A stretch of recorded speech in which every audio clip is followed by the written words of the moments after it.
Imagine being part of the world's elite and getting turned into barbecue in the blink of an eye. A colossal explosion that simply wiped the strongest hunters off the map, all because they made the fatal mistake of challenging the wrong boss. When a bizarre game merged with our reality, the major guilds took absolute control of everything. Meanwhile, our protagonist, Su Yang, awakened the most garbage and useless class in the system, a mere warrior, being humiliated, trampled on, and looked down upon with pure disgust by the elite. He quickly realized that this new world was only for the strong. But right at rock bottom, a holographic screen lit up, binding the insane part-time boss system. Instead of hunting, he took over the body of a level 99 Dragon King. His mission? Send players back to the lobby and steal all their loot, crushing the elite and farming an endless mountain of XP. He evolved to an absurdly overpowered stellar level, until the global system ranked him as the world's new supreme boss. Want to know how a rejected nobody turned into the monarch of destruction? Then settle into your seat and don't blink, because all hell is about to break loose. On the eve of the year 2076, a game merged with reality. Obviously, it wasn't a cute game, but one of those really bizarre ones. With this, monsters launched an attack that almost wiped out the population.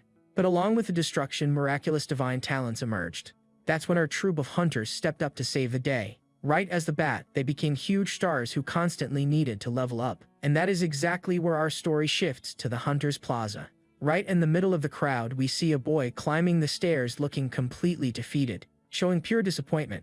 That right there is our MC, Su Yang, awakening the Trash Warrior class, with 12 strength and 10 speed and spirit. To make matters worse, Warrior is the most useless job compared to the rest. Leaving the plaza after awakening, some guys already pull up to annoy our MC. Soon, a jerk approaches, joking that a rookie warrior is just an ordinary person. Swatting the air, our boy asks where that annoying fly came from. Next, he congratulates his classmate Angfei for awakening as an ice mage, but then he acts crazy, challenging the skinny mage to a physical endurance test. At this, Angfei thinks Su Yang is brave for picking a fight with a trash class. However, someone shouts the mage's name and tells him to quickly look away. Being super curious, the MC also turns his neck to see what the gossip is about. To everyone's surprise, it was the Spirit Hunt Guild team, the cream of the crop. Basically, it's one of the most overpowered rank A guilds in the city. Noticing the cocky leader, a 4th rank archer pushing level 95, quickly the boy recognizes the crazy guy as the vice leader of this famous guild. Wasting no time, the opportunist Ingfei jumps in asking about recruitment. Even with the team's woman trying to block him, the vice leader asks the kids' class. Full of pride, Angfei reveals he's an ice mage and instantly gets a VIP card. On the other side, our MC is left open-jawed at how easy the selection process was. Seeing this, the rest of the crowd begs for a spot, but the woman gives a loud no, just warning that archers can try their luck at the branch, dismissing the rest. Brazenly trying his luck, the MC asks if warriors would have any chance. As expected, the woman looks at Su Yang with pure contempt. Without saying a word, she simply turns her back and leaves the poor guy talking to himself. Taking this harsh reality check, he realizes that only raw power matters in this world. After all, if smaller guilds reject warriors, imagine the elite of the elite. Meanwhile, a random guy freaks out with joy, talking about the Dragon's Lair raid. Quickly, the gossip catches the MC's attention, and he asks about the dreaded lair, being the biggest S-rank dungeon in the city, a place with an absurd risk of getting wiped out, because players lose levels upon defeat, and if the bar hits 0, things get ugly. Besides that, a game over costs rare items, and the boss is the dreaded Black Dragon. But since the guild has 4th transformation hunters, maybe they stand a chance there. Hearing this, the boy gets bummed out, confirming that this world is only for the strong. And at rock bottom, the system appears, binding the part-time boss system. Totally lost, Su Yang understands nothing and thinks it's some server hack, left with a huge doubt about what this so-called part-time boss could be. Then the system explains that he will act as the big boss to crush the players. So, by sending players to the lobby, he gets the unlucky guy's experience and items. Faced with this insane proposal, will our MC agree to this madness? Calculating the risk, a raid has from 4 to 100 players focused on the boss. If he manages to solo this crowd, the reign of experience would make him super strong. Cutting the thought short, the system slaps a countdown for him to accept the chance. Startled by the pressure, the MC needs to act fast, with only 5 seconds left. With nowhere to run, he stretches his finger toward the holographic panel, fearing getting killed like a dungeon monster, but refusing to be stepped on by society. Weighing it all, this boss side gig was his only way out of being a nobody. So, it was time to hit start on this dangerous game. Right after confirming, the system shines on the screen and the transfer begins. Arriving in the dungeon, the boy already starts praying for a very overpowered boss. Seconds later, opening his eyes in his new form, noticing right away that it worked, seeing the place full of high-level monsters, but finding the beasts awfully small until a minion approaches calling him king. That's when the MC realizes he took over the body of Athos, the level 99 Dragon King. Soon, the system pops up, confirming his role as the Black Dragon of the Black Flame Wings. Left in shock, Su Yang needs a moment to process his new form. But soon a giant new status window steals all his attention. Looking at the panel, he finds out he has 5 million health and over 3,000 strength points. Noting that a level 99 human would never have these stats and resistances, plus the area of effect skills that guarantee victory against any hunter in a one-on-one. Taking a deep breath, feeling infinite power flowing through every scale of his new body, bringing an incredible and completely refreshing sense of superiority. Thinking that, by crushing players and keeping up the farm, real-world success is guaranteed. Suddenly, the minions ask him to calm down as the MC was crushing his own allies. He then orders the troops to rise and calls them useless, fully embracing the boss persona. Sucking up. The minion says the Dragon King has all this power even without fully maturing. Intrigued, the MC deduces that monsters can also evolve much further. Then, the giant dragon's gaze focuses on a cage left in the corner of the hall. Seeing the elf princess Lilith trapped inside, shaking with fear of the huge lizard. Playing tough, she demands to be freed, or the elf cavalry would invade the lair. Being his first time seeing another race, the boy stares at the elf with a curious face. But the moment is interrupted when a strong fluctuation makes the entire lair shake. Smiling from ear to ear, the little princess thinks humans came to play the heroes, finding it weird that the dragon just stared at her without growling. But she brushes off the madness. Looking at the portal, the MC notices the Spirit Hunt Guild arrived pretty fast. Sweating bullets. He wonders if the overpowered hunters has some trick to use against him. Just in case, he activates a sensory skill called Dragon's Eye. Surprisingly, the radar lets him hear the opposing team shouting with motivation. Expanding his vision, he notices that many have passed level 95. From the looks of it, the crew's confidence is through the roof, and they're super hyped for battle. Soon the elite squad bumps into the first line of defense of flying wolves. But the guild leader is in a rush and doesn't want to waste time on weak monsters. Without stalling, he orders the tanks to charge full speed ahead for the real fight. Watching it all from the front row, the MC observes the human team's strength and synergy. Seeing all this power, Su Yang decides to stop being a spectator and get his hands dirty. Quickly, the hunters clear 10% of the area without losing anyone from the team. Knowing they are pros, our MC decides to bump up the dungeon's difficulty. Out of nowhere, a true freak of nature drops from the ceiling right into the enemy formation. Being the elite dragon warrior, carrying an absurd 100,000 health points. Giving the team no time to blink, the giant monster charges full force at the invaders. Spooked by the speed, the leader thinks the creature used teleportation. Quickly, the team's tank jumps in front, raising his shield to block the hit. Meanwhile, the vice leader tells them to stay calm, already charging his attack to cover his ally, sending the creature back to the lobby with a dead center shot. Then Su Yang realizes the guy's strength requires more than a single dragon, grabbing several giant monsters with a single hand in a terrifying way, throwing all the creatures into combat without any mercy or pity, leaving the guild soldiers totally lost with the surprise attack. In this tense moment, the vice leader quickly asks the boss what they should do, yelling fearlessly. The president warns that monsters are no reason to panic, barking orders quickly to organize the formation and keep the tanks up front. Seeing this, the MC realizes the invaders are extremely stubborn about wanting a fight, but this crew's current strength isn't nearly enough against our main guy,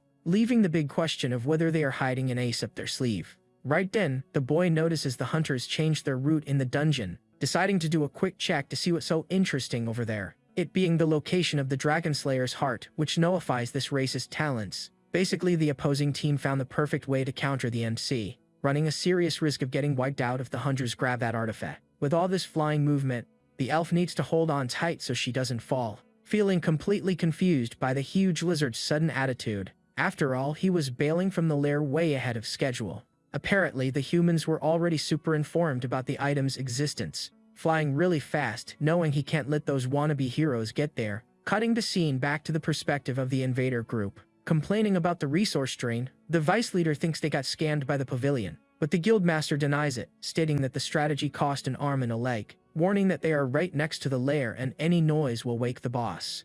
insisting that the dragon is dumb and only wakes up if they attack its home directly. Laughing it up, the team thinks they will mop the floor and take the elf as a bonus. Suddenly, the squad notices some suspicious monsters approaching. Thinking they were just small monsters, the leader finds their presence there weird. Squinting his eyes, the vice leader realizes the size of the trouble is colossal. Terrified, the subordinate fears it's exactly what he's thinking. And to the crew's sorrow, the dungeon boss himself decided to show his face. Completely in shock, the master refuses to believe the monster's appearance. Without a second thought, the vice leader blurts out that they definitely got played.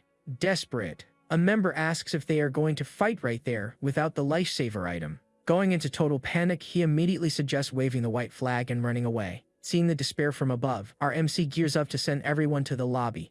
Fired up, he already charges his most brutal skill. But, unexpectedly, someone has the guts to launch an attack against him. It's the guild leader pounding his chest and warning that no one is allowed to retreat. Screaming orders to defeat the Black Dragon no matter what, for the rewards. As expected, our boy didn't like this nonsense talk one bit. But since they want to fight, the big boss accepts the challenge and tells everyone to bring it on, starting the brawl with the group right next to the Dragon Slayer's tomb, trying their luck to buy time for someone to run and fetch the lifesaver item. However, the MC already turned on rage mode and began his crushing attack, leaving the doubt if anyone is left in one piece after this absurd beatdown. Keeping in mind the boy isn't spending mana, just using his raw brute strength, focusing entirely on defense to make sure his health bar stays full. But right then, the hunters get ticked off and throw all their combos at him, creating a colossal explosion with the brutal damage of this joint attack. Hyped up, the leader orders the second wave to shave 5% off the beast's health. But when the smoke clears, it dawns on them that the plan went terribly wrong,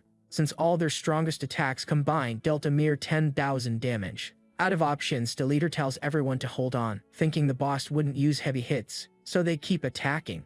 But the boy already thinks it's all an endless bore. Even with their strategy going down the drain, the squad won't quit swinging. However, this whole circus has its seconds numbered to end. Flapping his wings in the sky, the MC starts charging the dragon's roar. And then, my friends, it's flames and chaos everywhere. Seeing all the wreckage, the game really was game over for the hunters, making it clear that a rank A guild doesn't even work as a warm-up for our MC. Desperate, the master tries to understand the boss's attack, noticing something very wrong, yelling for everyone to get up, thinking the dragon would be paralyzed after the magic. Except the main guy doesn't seem to have any intention of getting paralyzed. Entering total panic mode, the leader can't accept that the dragon is still completely fine. Giving them no time, our MC opens his mouth and prepares to send out some friendly fire. Smiling, he activates the black flame breath, turning the entire guild into barbecue. Before heading back to the lobby, the leader still swears revenge like a cartoon villain. Right then, the system pops up announcing victory and starting the level conversion. From there on, Su Yang starts leveling up mercilessly. His jaw drops as the level goes up endlessly and the bar almost glitches out. Then the system announces a massive point gain, jumping straight to level 20, hitting the cap before a class change, still hoarding 430,000.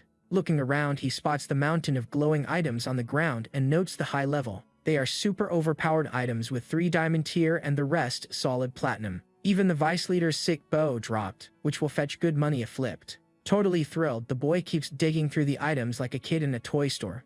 But in the middle of the inventory, something with a different glow catches his eye. It's an unlimited gem, capable of breaking the level restrictions of any gear. Focusing on the flaming sword, perfect for a level 20 to slice everyone up from then on. But the clock is ticking with 5 minutes left and the MC wants his new class right away. Therefore, he doesn't drag it out and clicks the return to base button. With that done, the system fires up the engines and starts the transformation process. It's a great teleportation, dropping the boy straight into the comfort of his home, jumping for joy in his room, thankful to have actually reached level 20. Now it's time to assign points, dumping 100 into strength and 50 into spirit. Wrapping up the stats, the boy's body unleashes a terrifying aura explosion, making a mess in the room and showing he'll need to keep his excitement in check. Noticing the mess, he sees it's late and decides to sleep to change classes tomorrow. The next day, he's going to hit up the temple to grab the quest and change his class. As the sun rises, the scene cuts straight to the funeral vibe at the Spirit Hunt Guild. Through the halls, the receptionist wonders why the boss returned so fast from the mission, scared to see the leader's level tank, proving the whole team was wiped out, with the vice leader dropping to level 86 and losing his main weapon. On the flip side, a sidekick also grumbles about losing his diamond tier boots. Foaming at the mouth, the leader rants about buying fake strategies from the pavilion, promising this won't slide and swearing to get some answers from those guys. Leaving the whining aside, the story travels straight to the Nanshan orphanage gates. Receiving a package for Su Yang, the old man is shocked by so much money all at once.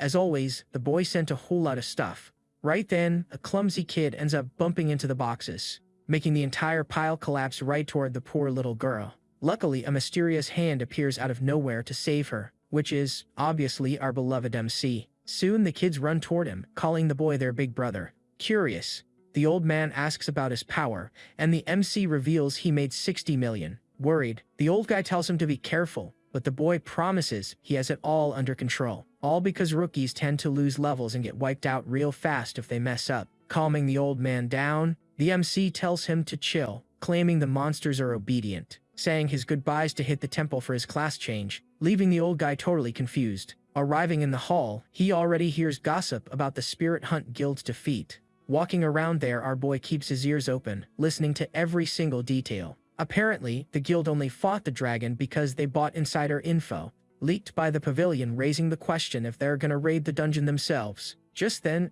that nuisance Wang Fei pops up asking what the MC is doing there again. Spitting venom, the preppy kid mocks that no guild wants to take the boy in, acting like he owns the place. The jerk warns that today he's gonna teach him a lesson. Seeing this little show, the MC finds the guy too annoying and decides to teach him some manners. Surprisingly, the jerk uses his own face to cushion the main guy's giant slap. Keeping his cool, the boy makes up that he only hit him to shoo a fly off his face.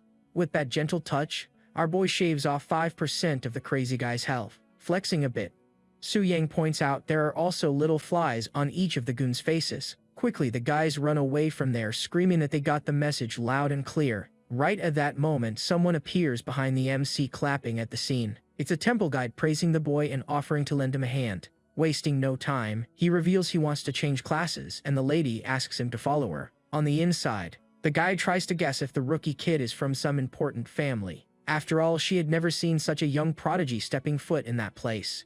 Putting doubts aside, the two finally arrive at the process location. In front of a statue, the lady follows protocol and suggests a 3-star mission.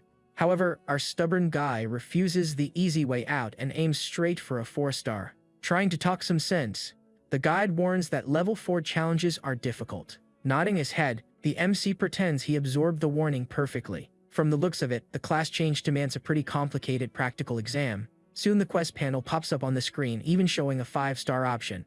Curious, the boy turns to the guide and asks if the limit wasn't up to level 4. Explaining it all, the receptionist says that level 5 is an almost impossible mission, since they force folks to become elite so no one gets stuck at level 20. Then he figures out the quest is crazy, demanding he solo an army and crush a boss. But the 100 extra spirit points and the magic warrior title shine in his eyes.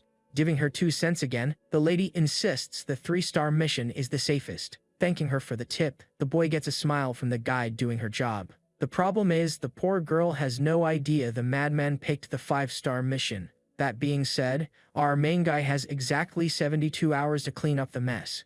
In despair, the guide screams, asking if he really chose that challenge. Cutting her freak out short, he tells her to chill, promising he'll be right back. With all that confidence, our madman simply turns his back and marches to glory. Running after him, the guide asks someone to tell the priest about that crazy kid's audacity. Stepping onto the teleporter, he sees a maintenance warning, losing precious time. Taking back what he said, the boy claims he's in no rush to cook up his strategy. Suddenly, 2 girls appear right in the middle of the scene, being Xu Yang and Gu Xiao, from the famous rank B guild called Phantom Cloud. Quickly, Gu Xiao recognizes the boy, making her friend ask where she knows him from. Confirming the gossip, she says he's an old classmate who changed jobs alongside her, killing the mood.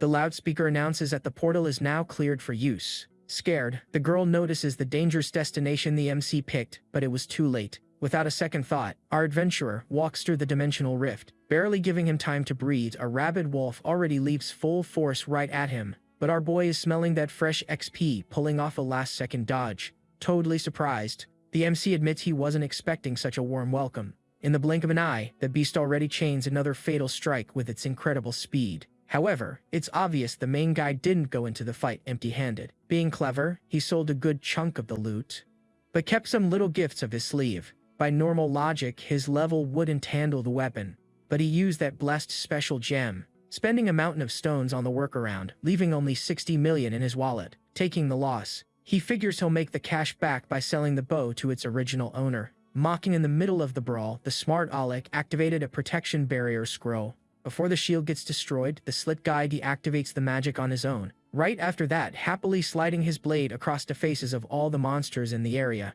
sweeping the region, taking out only 15 wolves. But the system demands at least 100. Noticing the slow pace, he throws his lore stone in the air, calling everyone to the slaughter. After a measly 5 minutes, you can already imagine the mess that formed right there. Focused on the farm, the boy wants to wipe them all out, using tricks to speed up the clearing.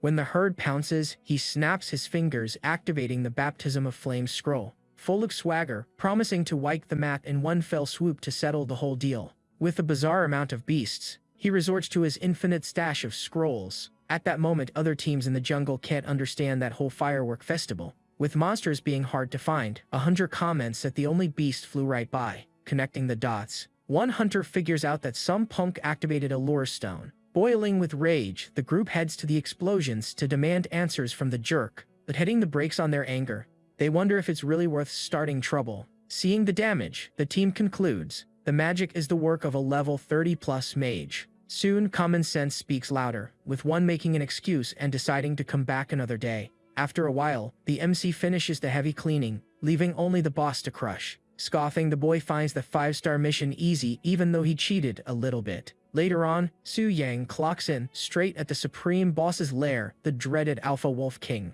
Switching the view to the depths of the cave, the atmosphere changes completely. Inside, we see a level 23 trio who also dreams of sending the boss to the grave. Very delusional, they're already claiming victory and planning how to spend the Beast Core's fortune. Cutting the excitement, a group member asks for silence, warning about a visitor. Annoyed, the bald guy thinks it's a rival team, not suspecting that our MC is all alone. In his innocence, the rookie tries to warn them but takes a knock on the head from the leader for scaring the bait. Right in the middle of the argument, the ground starts shaking like a sudden earthquake. Ignoring the tremor, the kid keeps walking, but the ground wasn't shaking naturally. All of it being caused by the monumental Wolf King, snorting with hatred over the pack's massacre. Watching it all, the trio is clueless and rethinks the fight just from the beast's absurd aura. Blinded by greed, the leader refuses to run, claiming they can't lose this golden chance.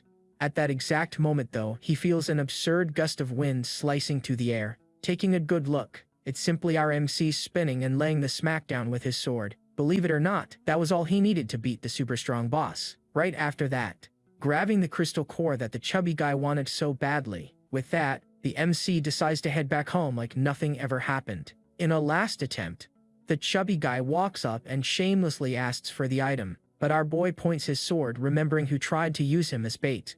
With zero mercy, he crushes the crystal and tells the jerk to go find his own. With that said, our boy walks away, leaving the chubby guy relieved he didn't get beat up. Meanwhile, the other goons can't believe the kid actually soloed the wolf all by himself. Back at the temple, the guy thinks he forgot something, but the MC says he's done. Obviously, the girl's jaw drops. After all, it was a grueling 5-star mission. She just can't believe the kid beat that insane challenge in only a few hours. Suspecting a cheat, she checks the system and confirms he did it all without a scratch. Keeping a straight face, our main guy just asks if he can change his class now. Quickly, the worker apologizes and asks the boy to follow her, thinking she was lucky to warn the high priestess about such an absurd talent. Admiring the MC, the girl thinks he's pretty cute and considers asking for his number. Getting back to work, she asks him to go to the statue and run the scan. Stepping up to it, the system's scanning process instantly kicks off. With the scan done, our boy feels a brutal energy rushing into his body, receiving the class advancement aura, which changes color based on the difficulty. Simply put, white is level 1,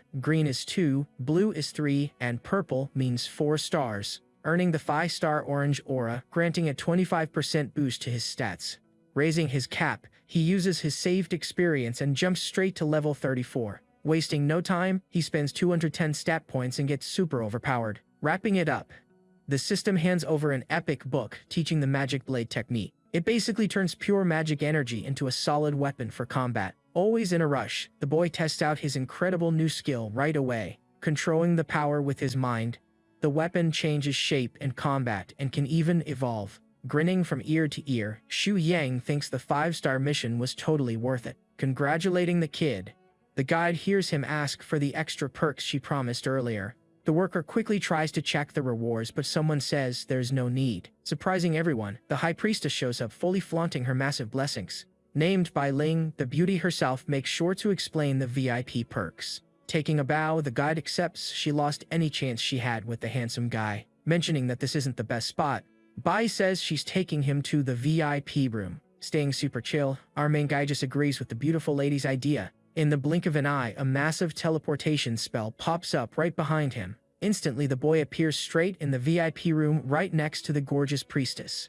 Before he can speak, Bai admits she only used a fraction of the statue's power for the spell, revealing that honestly it's been 10 years since anyone took on such a dangerous quest. Following the rules, he gets 10 million a month and a black gold discount card. Completely mind-blown that he just scored all these crazy perks at once. Explaining the fine print, Bai lets him know he's not forced to join a guild. However, the boy knows solo players are easy targets and backing would help a ton. But his real goal is to use the guild as a stepping stone to become the Grand Monarch. Getting straight to the point, he asks about guilds, and Bai suggests Spirit Hunt, which happens to be the exact rival guild he had just crushed in the lair. Playing it cool, the kid asks if there isn't another option on the menu. Spilling the details, the woman mentions the strong and low-key Cloud Clan, rivals to the Hunters. Finding the perfect excuse, the MC locks in that choice, leaving the priestess super confused. With that settled, she says she'll link his account to the system right away, but right before finishing up, she drops a detail. The Cloud Clan is strictly for women, but there's zero time to process it, and the scene already cuts to the clan's headquarters, showing the beautiful NU, level 85, groaning from boredom at the head desk. Apparently the names got mixed up since the level 99 leader is actually named Lin. Out of nowhere, adding to the mess, we see the little witch sneaking into the room. Then, the girl introduces the ice elementalist, finally revealing her real name. The talented member's real name is simply Shui Hien. Glancing at the system, the leader gets a huge jump scare from the screen, spotting the registry of a guy joining their exclusive all-girls guild out of nowhere. With that, the guild falls into total chaos, with the leader demanding answers to no avail. They suspect a glitch, but the leader knows it was a direct VIP referral from the temple. Instantly, everyone is left speechless seeing the newbie's 5-star class advancement. Saying the boy's name out loud, Shui Qian recognizes him on the spot. Answering the boss, she recalls a rookie friend, but thinks there's no way it could be him. Right then, another member walks in announcing that Spirit Hunt just got wiped out. It's Mu Rong, level 95, swearing that everyone got sent to the lobby without mercy. Out of nowhere, the scene cuts to a super fancy lounge with an awesome view, keeping the gossip going, spilling that their rival's 10 billion sword blew up to pieces. Without a doubt, this whole combo of disasters left their rival spitting fire with rage. Bawling his eyes out like a kid, the swordsman swears eternal revenge against both of them. On the flip side, the master is also crying over the 10 billion dent in the guild's bank. Ticked off, the leader kicks his vice captain, ordering him to get off the floor right away. Hearing the gossip, the master thinks the auction was a total scam and goes looking for trouble. Meanwhile, at the rival guild, Mechanism swears they cleared the lair 5 times with that strategy. It's Zhou Tai, the level 110 strategist who stands by the tactic. Clapping back, Lei Shon swears he followed it to the letter and the boss changed its pattern randomly. Then, the level 103 assassin Lu Shi mocks them, calling everyone useless. Furious, the leader tells the brat to shut his mouth and watch his words carefully, except the assassin claps right back, telling the weaklings to hit the gym. To calm things down, the head of Mechanism defends the integrity of the guild's tactics. Because of that, the higher-ups plan a raid for tomorrow to test the scheme in practice. Quickly, a level 108 member also gives the green light for the plan. Right after, Zhu Wangzhen, level 104, agrees with the whole idea. Lastly, the cocky assassin agrees while waving his little knife around. But Arden, a mysterious big shot, walks in oozing a creepy black mist. Instantly, the boys draw their weapons without even realizing the huge threat. Quickly, they call for peace, introducing the weirdo as Mr. Shen Lu from headquarters. With zero manners, the skull-face guy demands a heads-up before they mess with the dragon. Trying to smooth things over, the strategist apologizes, but Shen Lu says he's tagging along tomorrow, being a much worse psycho, heading to the lair just to farm some free souls on the side. Scanning the squad, realizing that 5 elite veterans make up a truly absurd team, thinking that if his group gets wiped, they'll have to swallow their pride for mocking him. Leaving this snake pit behind, our scene cuts right back to the other side. Right as the bat, we see the MC ticked off by the guild chat filled with rumors about him. To save his mood, the system pings an astronomical bid for the sword he snagged at auction.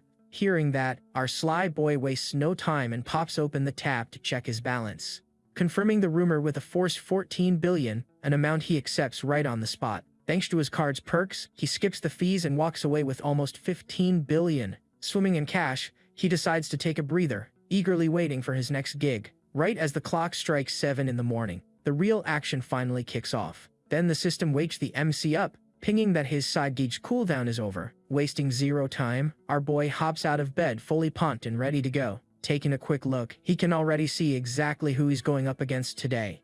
Whatever their goal is just a small squad of 6 people he'll crush with ease. So with that said, let our MC's second shift as a dungeon boss officially begin. Looking down below, he notices the dungeon reset and the monsters are back on their feet. Turning his head, the curious elf girl immediately asks what he's up to this time around. Thinking about it, he finds the elf a pretty cute pet, but wonders how she even got caught. Focusing on the squad, the system already handed all their stats to the boy on a silver platter. Being way stronger than Lei Shan, he just needs to stop them from grabbing the Dragon Slayer item. With that in mind, the boss sends his soldiers to handle the invaders and test their strength. However, he gives a strict order for one specific minion to stay behind with him. Down below, Lei Shan finds their easy progress fishy and wonders if he messed something up. Right at that moment, the group's assassin triggers his radar and senses a really weird vibe. Suddenly, a massive curtain of dust starts kicking up way out on the horizon. It's all caused by a huge horde of monsters charging full speed from every single direction. Panicking, Lei Shan says the setup is the same, but the beasts have multiplied like crazy. Acting fast, the leader decides to hold off the elites while the crew wipes the smaller mobs. Sticking to the plan, the assassin instantly unloads his shadow slash right onto the enemies. Right on cue, the monk pops his barrier and the saint focuses on buffing up the team. To finish the combo, Jotai slams an absurdly brutal strike straight into the ground. After a few solid minutes of brawling, the area is fully cleared and everything is handled. Watching from his VIP seat, the MC figures he's going to have to do the dirty work himself. Catching everyone off guard, he just walks away, leaving his minions completely clueless. Even the elf is super confused by the boy acting so weird and moving way too early. Back with Lei Shan, he feels totally relieved seeing the pavilion's true firepower. Healing the vibe, Shenlun spits some venom, calling the undefeated guild an absolute joke. Deep down, the clan leader agrees, but he knows perfectly well that their strategy has flaws. Furious, the old man warns that if the brat questions him again, he'll turn into his test subject. Trying to cool things down, Jotai begs the master to stop scaring off the clients. Gulping hard, Lei Shan just waits to see if they'll still be laughing when they face the black dragon. Speak of the devil. Gesser decides to crash the party at that exact moment. Startled, the whole group is left baffled by the boss attacking way ahead of schedule. Focused on not messing up, the strategist orders everyone to gear up for a heavy fight. With their blood pumping, the group attacks the dragon, aiming straight for its weak spots. Shrugging off the hits, the MC just laughs, since his damage reduction talent blocks it all. Noticing the barrier, Zhu Tai yells for the squad to keep hammering away at the beast. However, does this squad even have what it takes to predict our boss's very next move? Showing who's boss, our MC switches targets and zeroes in on slicing up the group's backline. Luckily, Jotai pops out of nowhere and blocks the strike, saving his team's skin.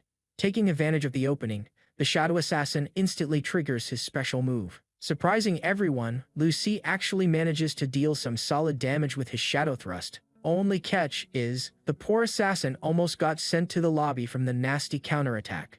Collapsing to the floor, his allies patch him up, saying his survival was an absolute miracle. Yep, the Saitama-looking bald guy's side hustle is acting as the squad's dedicated healer.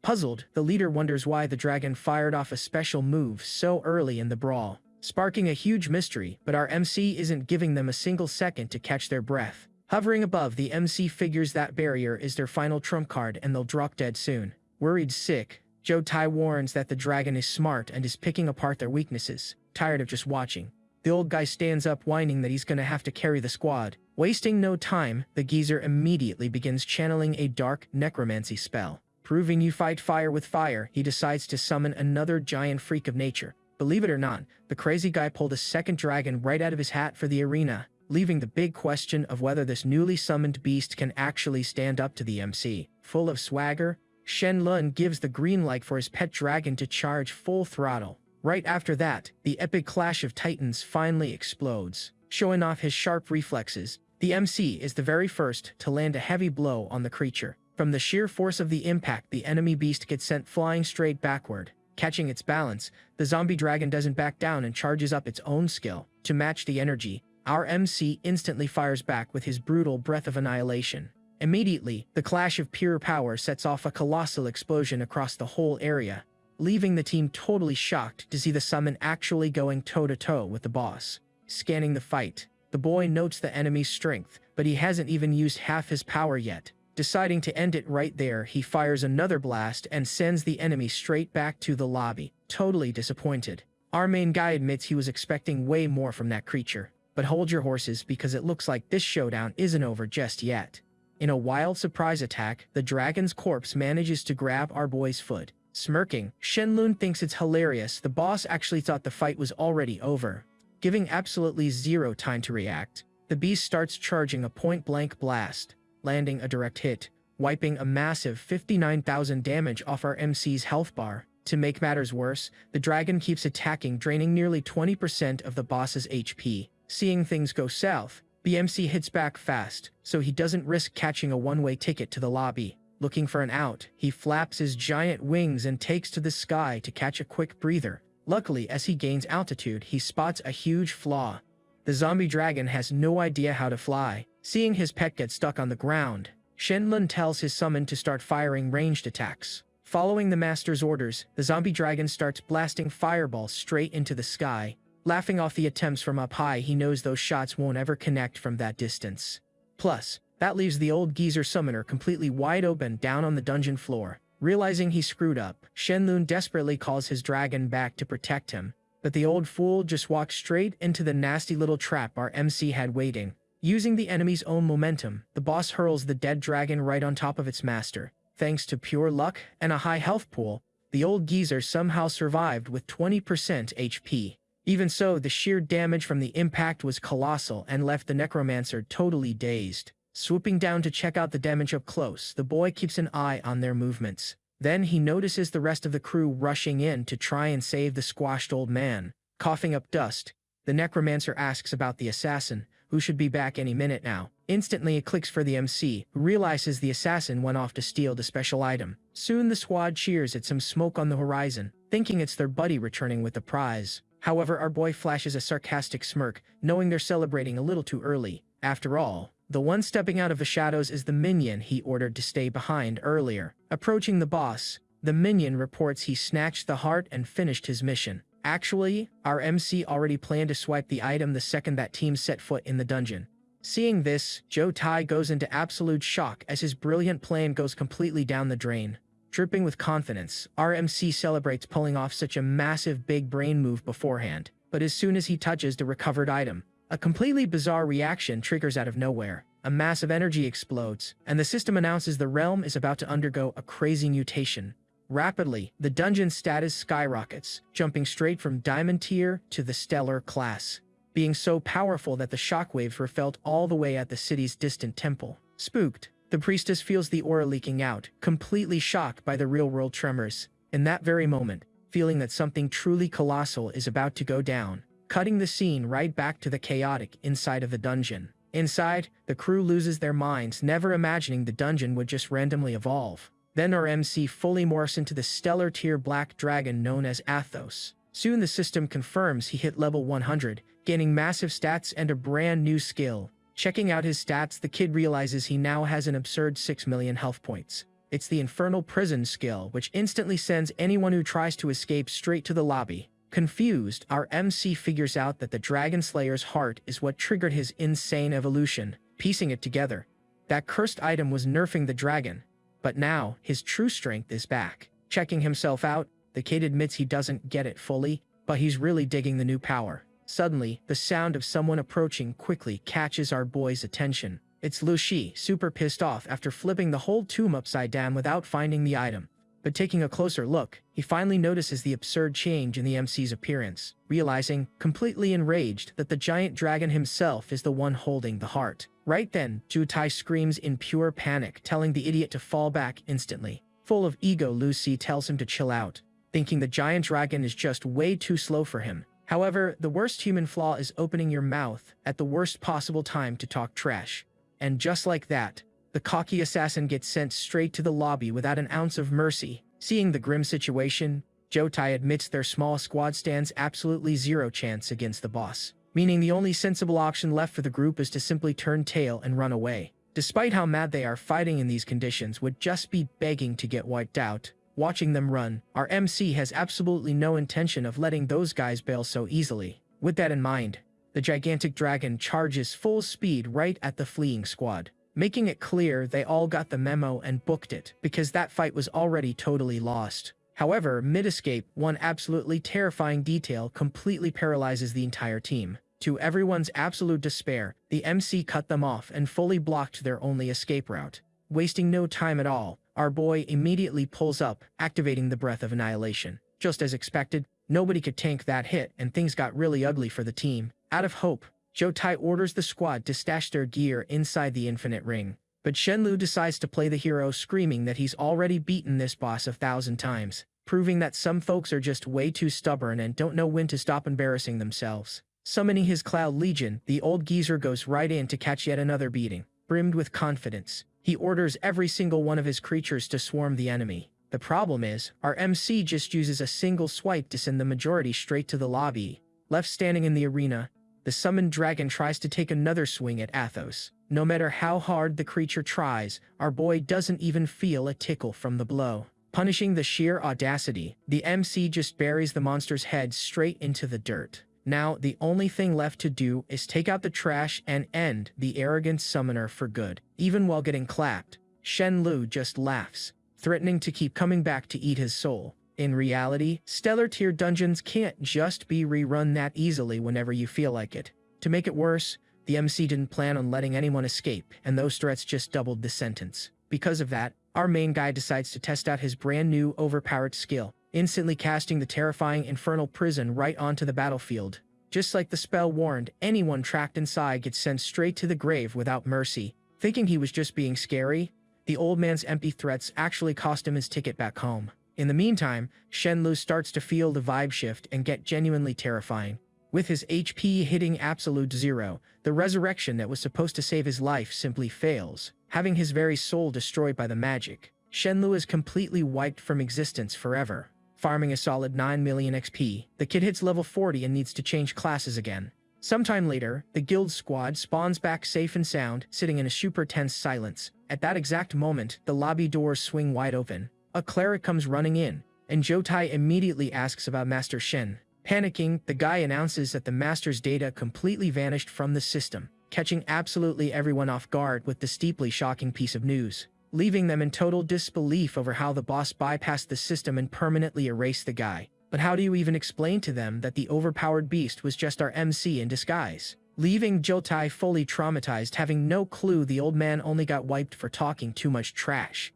Right after that, the story cuts back to the apartment complex. Getting there, we see our boy enjoying a very well-deserved refreshing drink, just wanting to kick back and relax after causing so much absolute chaos in a single day. Checking out the loot, what really caught his eye were the purely lucky stellar teardrops, scoring a 6 stellar dagger and an absolutely ridiculous new skill scroll. Stashing it all away, the kid gets dressed to handle his second-class upgrade. On his way there, the system confirms that the stubborn old man really was permanently erased. Because if that summoner ever came back for the dragon's heart, things would get super ugly. And after the team's collective trauma, absolutely nobody is stepping foot in that dungeon anytime soon. Taking that huge weight off his shoulders, he goes on his way without a single worry in the world. Also keeping in mind that the highly coveted Dragon Slayer's heart is sitting safely in his inventory. It's a very special item capable of summoning a heroic spirit if used the right way. Just imagining how totally untouchable he'd be with a partner like that backing him up. But his main goal right now is his class upgrade,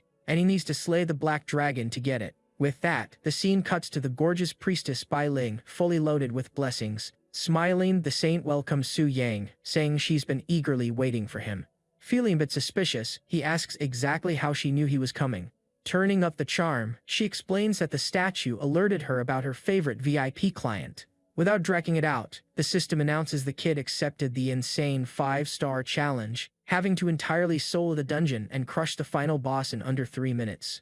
After all, the kid is so insanely buffed he became a literal machine for crushing enemies, usually demanding a full squad by normal rules, but right now he's rolling in completely solo. However, knowing the kid's crazy track record, there's absolutely no reason to panic. Totally focused on the mission, he asks the saint for a detailed layout of the dungeon. Grabbing the papers and thanking her, the priestess asks him to hold on for a quick second, worriedly warning him about a really bizarre bug in the dungeon, telling him to be super careful. Holding back his laughter, he thanks her, knowing perfectly well that the big bad villain was actually him. A little later, hunting for an empty dungeon, he sees every single one packed with people, getting super curious if the crowd was hanging around trying to farm some valuable gear.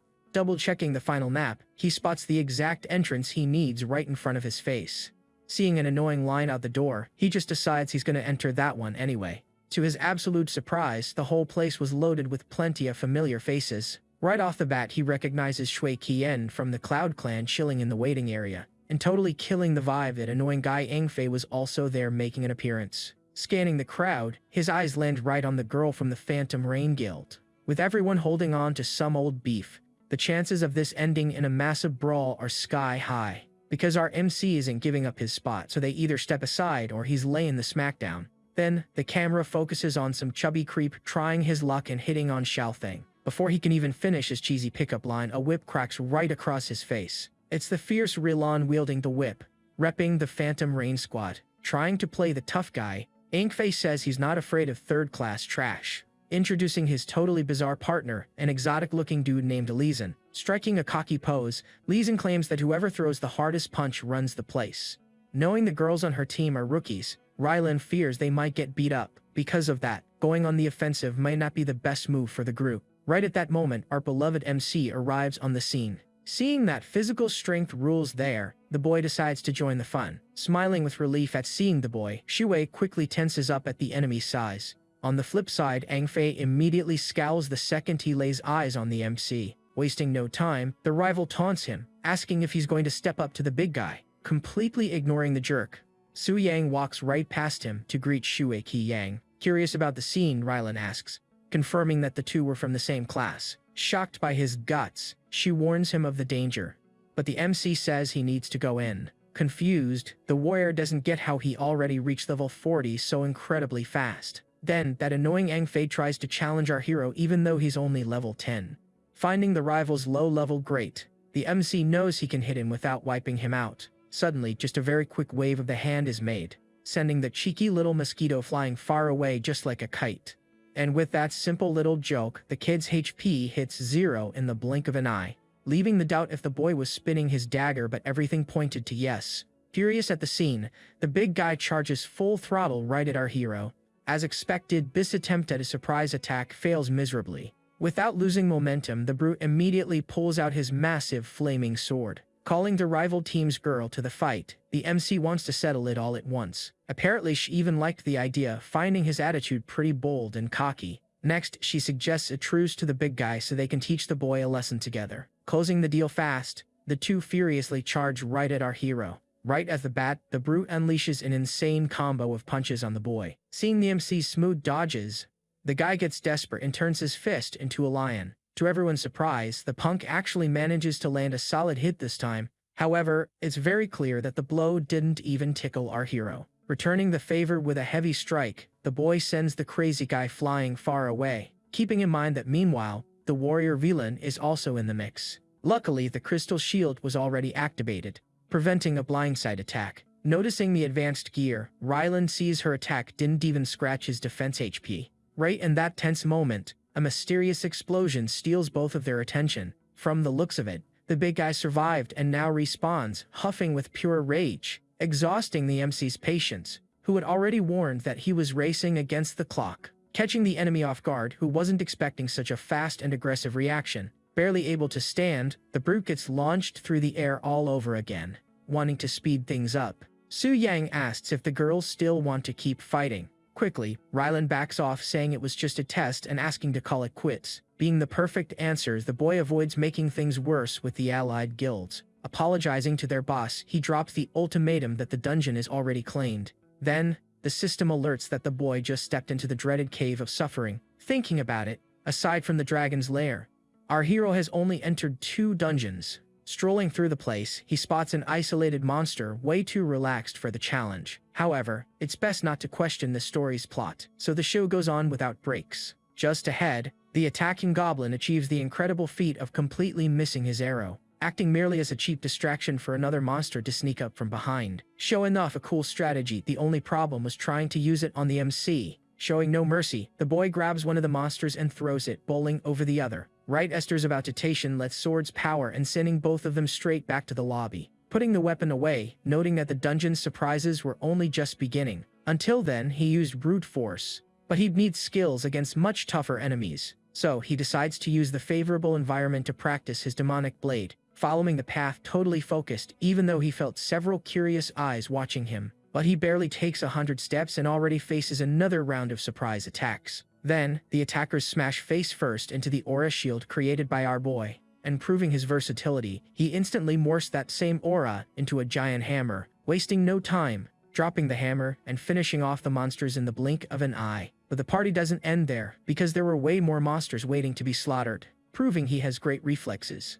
Su Yang dodges exactly in time for the very next attack, quickly reshaping the hammer, crafting a long-range crossbow straight out of his aura, landing precise shots and sending 3 monsters to the grave one right after another. Tired of playing defensively, deciding to grab everyone's attention all at once, making an insane dash and sprinting full speed toward the famous boss room. Suddenly, right in the middle of his sprint, our MC hits the brakes hard, molding the aura into a blade and throwing it full force at the monsters chasing him, admiring the damage and noting how this versatile skill is a massive lifesaver.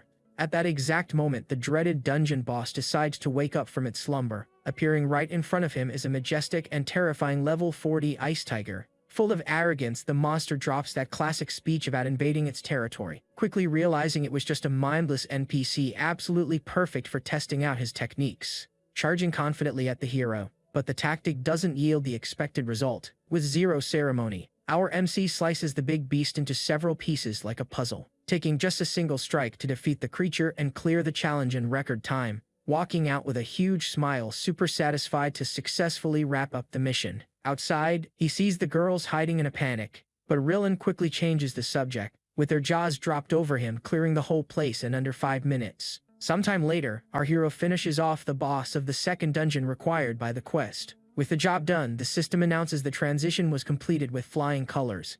However, his performance was so absurd that he actually ended up unlocking a hidden quest. Getting intrigued, Su Yang immediately starts poking around to find out what it was all about. Right as the backend interface reveals the stage called the Lost Rusty Key, having a beast guarding the area and yielding incredible rewards along with the new class. Just mentioning stat boosts is enough to get the boy hyped to the absolute max. Following the trail, the quest points to a wild area near the Spirit City, needing a good blacksmith for his stellar dagger to face this level of challenge. Luckily, remembering that the Celestial Pavilion branch is right there, dealing in information, taking the chance to pay a visit and test their reaction to seeing his VIP title. Arriving in the city, the boy is blown away by the crowd seeking tips at the pavilion, even feeling some butterflies in his stomach for having his pockets full after selling his loot. Seeing a scene of pure chaos in the shop, with everyone impatiently trying to cut the line. Entering the joint, he immediately spots Joe Tai and Lucy right in the middle of the mess, and there was Lucy whining, demanding a full refund for his lost stellar tier weapon. Trying to calm him down, Joe Tai reminds him they're lucky they didn't get wiped with Shenyuan. Ticked off about the scam, the guy shoots back that he'll have to grind for months to recover the cash, kicking a piece of wood out of pure rage, which ends up landing right in the MC's hands. Looking pretty annoyed, Su Yang instantly asks who the rude guy is throwing trash at him. Nervous, Lucy steps up to the plate but gets a very sharp response from our boy. Outrage at the rookie, being warned by the MC that he'll be sent straight down to the lobby. Trying to avoid bigger issues, Joe Tai steps in and apologizes to the boy. Taking "the customer is always right" to heart, the MC questions the terrible service. Politely, Joe Tai apologizes, explaining that he needed to level up more. Being super snarky, the boy pulls out his card and asks if he looked like a rookie. At this, Lucy doesn't care much and immediately asks what's so special about the little card. Right as there's a bet, someone slickly snatches the card away. Completely clueless, Joe Tai wonders why the Grand Butler is even standing there. Being Jiawei, a level 120 big shot and the city's Grand Butler, arriving with a bang, just like a real boss putting the house in order. Before anyone can even open their mouth, he starts handing out scoldings to absolutely everyone, right after handing the card back and making a point to introduce himself to the boy. Getting intrigued upon seeing that the young man held a super rare black gold card, demanding that the others treat the illustrious guest with the absolute best service. Leaving with Lu Shi, making Ju Tai change his tune and offer some help, explaining he needs a master blacksmith and gems, even if it costs a fortune. Being loaded with cash, our hero doesn't even sweat the ridiculously high price. Quickly, Jo Tai gets the message and goes to fetch the intel personally. Logically, the MC really enjoyed this sudden change in attitude, leaving there with the data, noting that the blacksmith was very well hidden. In the meantime, ending up overhearing a random comment floating around there, being a rumor about the exploration team heading back to the Black Dragon's lair, concluding he needs to tame the dragon fast to secure his special item. Sometime later, our warrior arrives at the famous forge of the Old Wolf, arriving at the place and calling out for Master Gui Yang, asking permission to step inside. To his surprise, finding the old man and two girls from the Phantom Cloud clan, finding everything excellent and celebrating the luck of bumping into his guildmates there. Before saying hi, one of the girls walks right up and recognizes him as the rookie, except the vibe quickly shifts when the other girl decides to crash her friend's party, bluntly warning him that this was a master forge, telling him to go find another one. Keeping his cool, the boy is even too lazy to explain his level all over again. Faced with all this suspicion, he decides to ask a very basic little question. Keeping his cool, questioning if his weapon would be qualified for that specific master, shocking everyone. The tricked-out gear impresses even the blacksmith himself. After all, it had been a while since the old man saw a weapon with such insane potential. Acting with a lot of humility, the boy hands over the item, trusting the master. All hyped up, the old blacksmith gets his hands dirty right then and there. From then on, the veteran starts working incredibly hard at his forge, raining hammer strikes in every single direction at a totally mind-blowing pace, leaving everyone super impressed by the upgrading of a stellar tier weapon, leaving the purple-haired girl completely amazed by that entire show of sparks. Noticing that the MC didn't care about the show even being at level 40, curious, the purple-haired girl notices Shui Chen staring at the boy with total admiration, while the MC just plays dumb, totally doubting his choice of guild. Hours later, the blade is ready, and the boy quickly asks the price of the job. Satisfied with the work, the blacksmith announces he's doing it all for free, humbly refusing the offer and forking over a cool billion right on the spot. Surprised by the massive pile of cash, the old man smiles, accepts it, and seals the deal, leaving both girls absolutely charmed by the young man's awesome attitude. A while later, our hero shows up on the mountain to complete the hidden quest. With all his current raw power, the kid's confidence goes straight through the roof, mixing in the right potions, being absolutely sure he can take on any enemy, without wasting time deciding it was finally time to hit play on the chaos. Barely stepping on the ground, two shadowy creatures already start sniffing his neck, being two incredibly annoying spectral bats, both sitting at level 45. Cool as a cucumber, our hero handles the problem with a double slash and moves on. Even being a basic strike, the stellar weapon turns the damage into pure insanity, getting super lucky with this ridiculous damage because the place was absolutely crawling with monsters.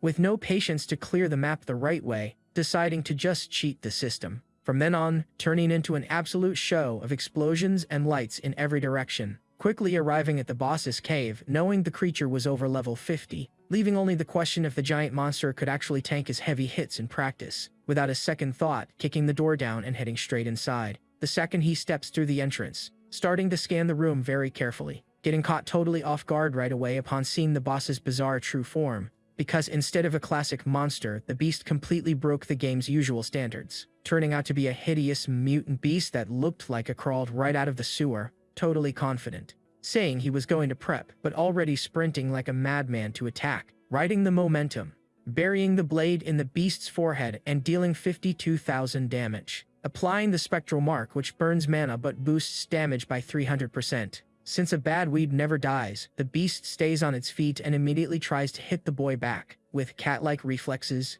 dodging the attack with a slick acrobatic jump straight up, right after that unleashing a rain of heavy strikes right on the monster's vital spots, gaining momentum once again, charging full speed straight toward his target, without letting the beast breathe, immediately delivering the killing blow with absolutely no mercy, even thinking the boss would put up a better fight, but clearly it got sent to the lobby real fast. Right after winning, dropping a rusty quest key and a totally bizarre chunk of meat. Rating the description, the item belonged to someone powerful enough to mutate the beast, with the mission successfully completed, gaining a sweet 25% boost to all his stats, scoring a brand new passive skill on top of that, tossing another 10% into strength and magic, wrapping up the rewards with a bang, officially promoting the MC to a magic warrior. Without overthinking his build, he simply spreads the new points out in a totally balanced way. Thinking about it, with everything so overpowered, no platinum boss could ever tank more than one hit from him. In the blink of an eye, the boy was already back at the temple chatting it up with Bailing. Curious, the priestess asks about his plans, and the MC lets her know he's taking a day off.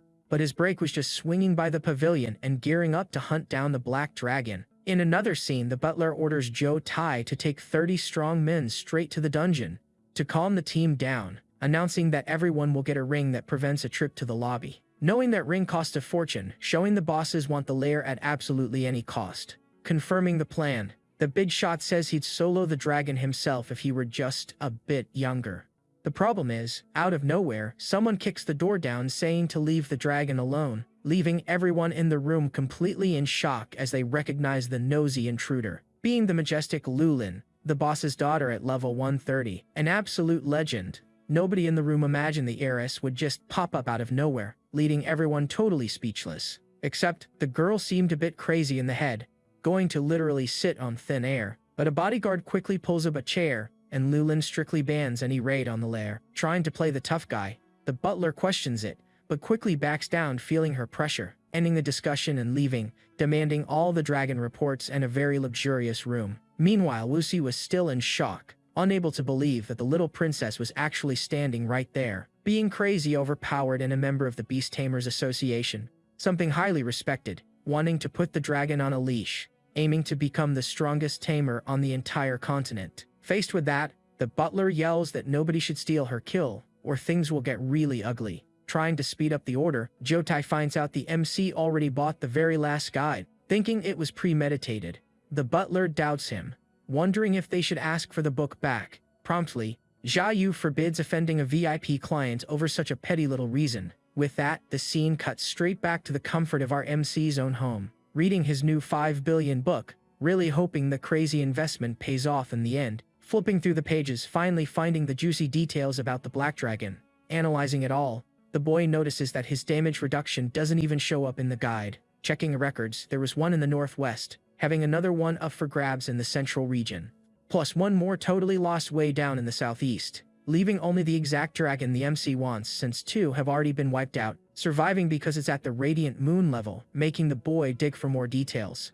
Getting completely overpowered because of that bizarre piece of meat the pavilion wants so badly. Knowing that's worth rivers of cash, the kid's eyes literally sparkle with pure excitement. Thinking about it, it'd be way better to feed the meat to his own dragon to evolve. Laying down fully relaxed with this plan, the system drops some truly spectacular news, announcing that defeating the dragon turns it into a completely loyal sidekick, being instantly shocked by the crazy idea of having a giant boss as a pet. Promptly, the system confirms it's just a standard feature and tells him to chill out. But how can he not get hyped about having Supreme Majesty fighting right by his side? Feeling a bit bummed remembering the massive hassle of taming the beast in an open area, right at that moment an important notification pops up in the guild's group chat, seeing the girls planning to meet at the giant forest.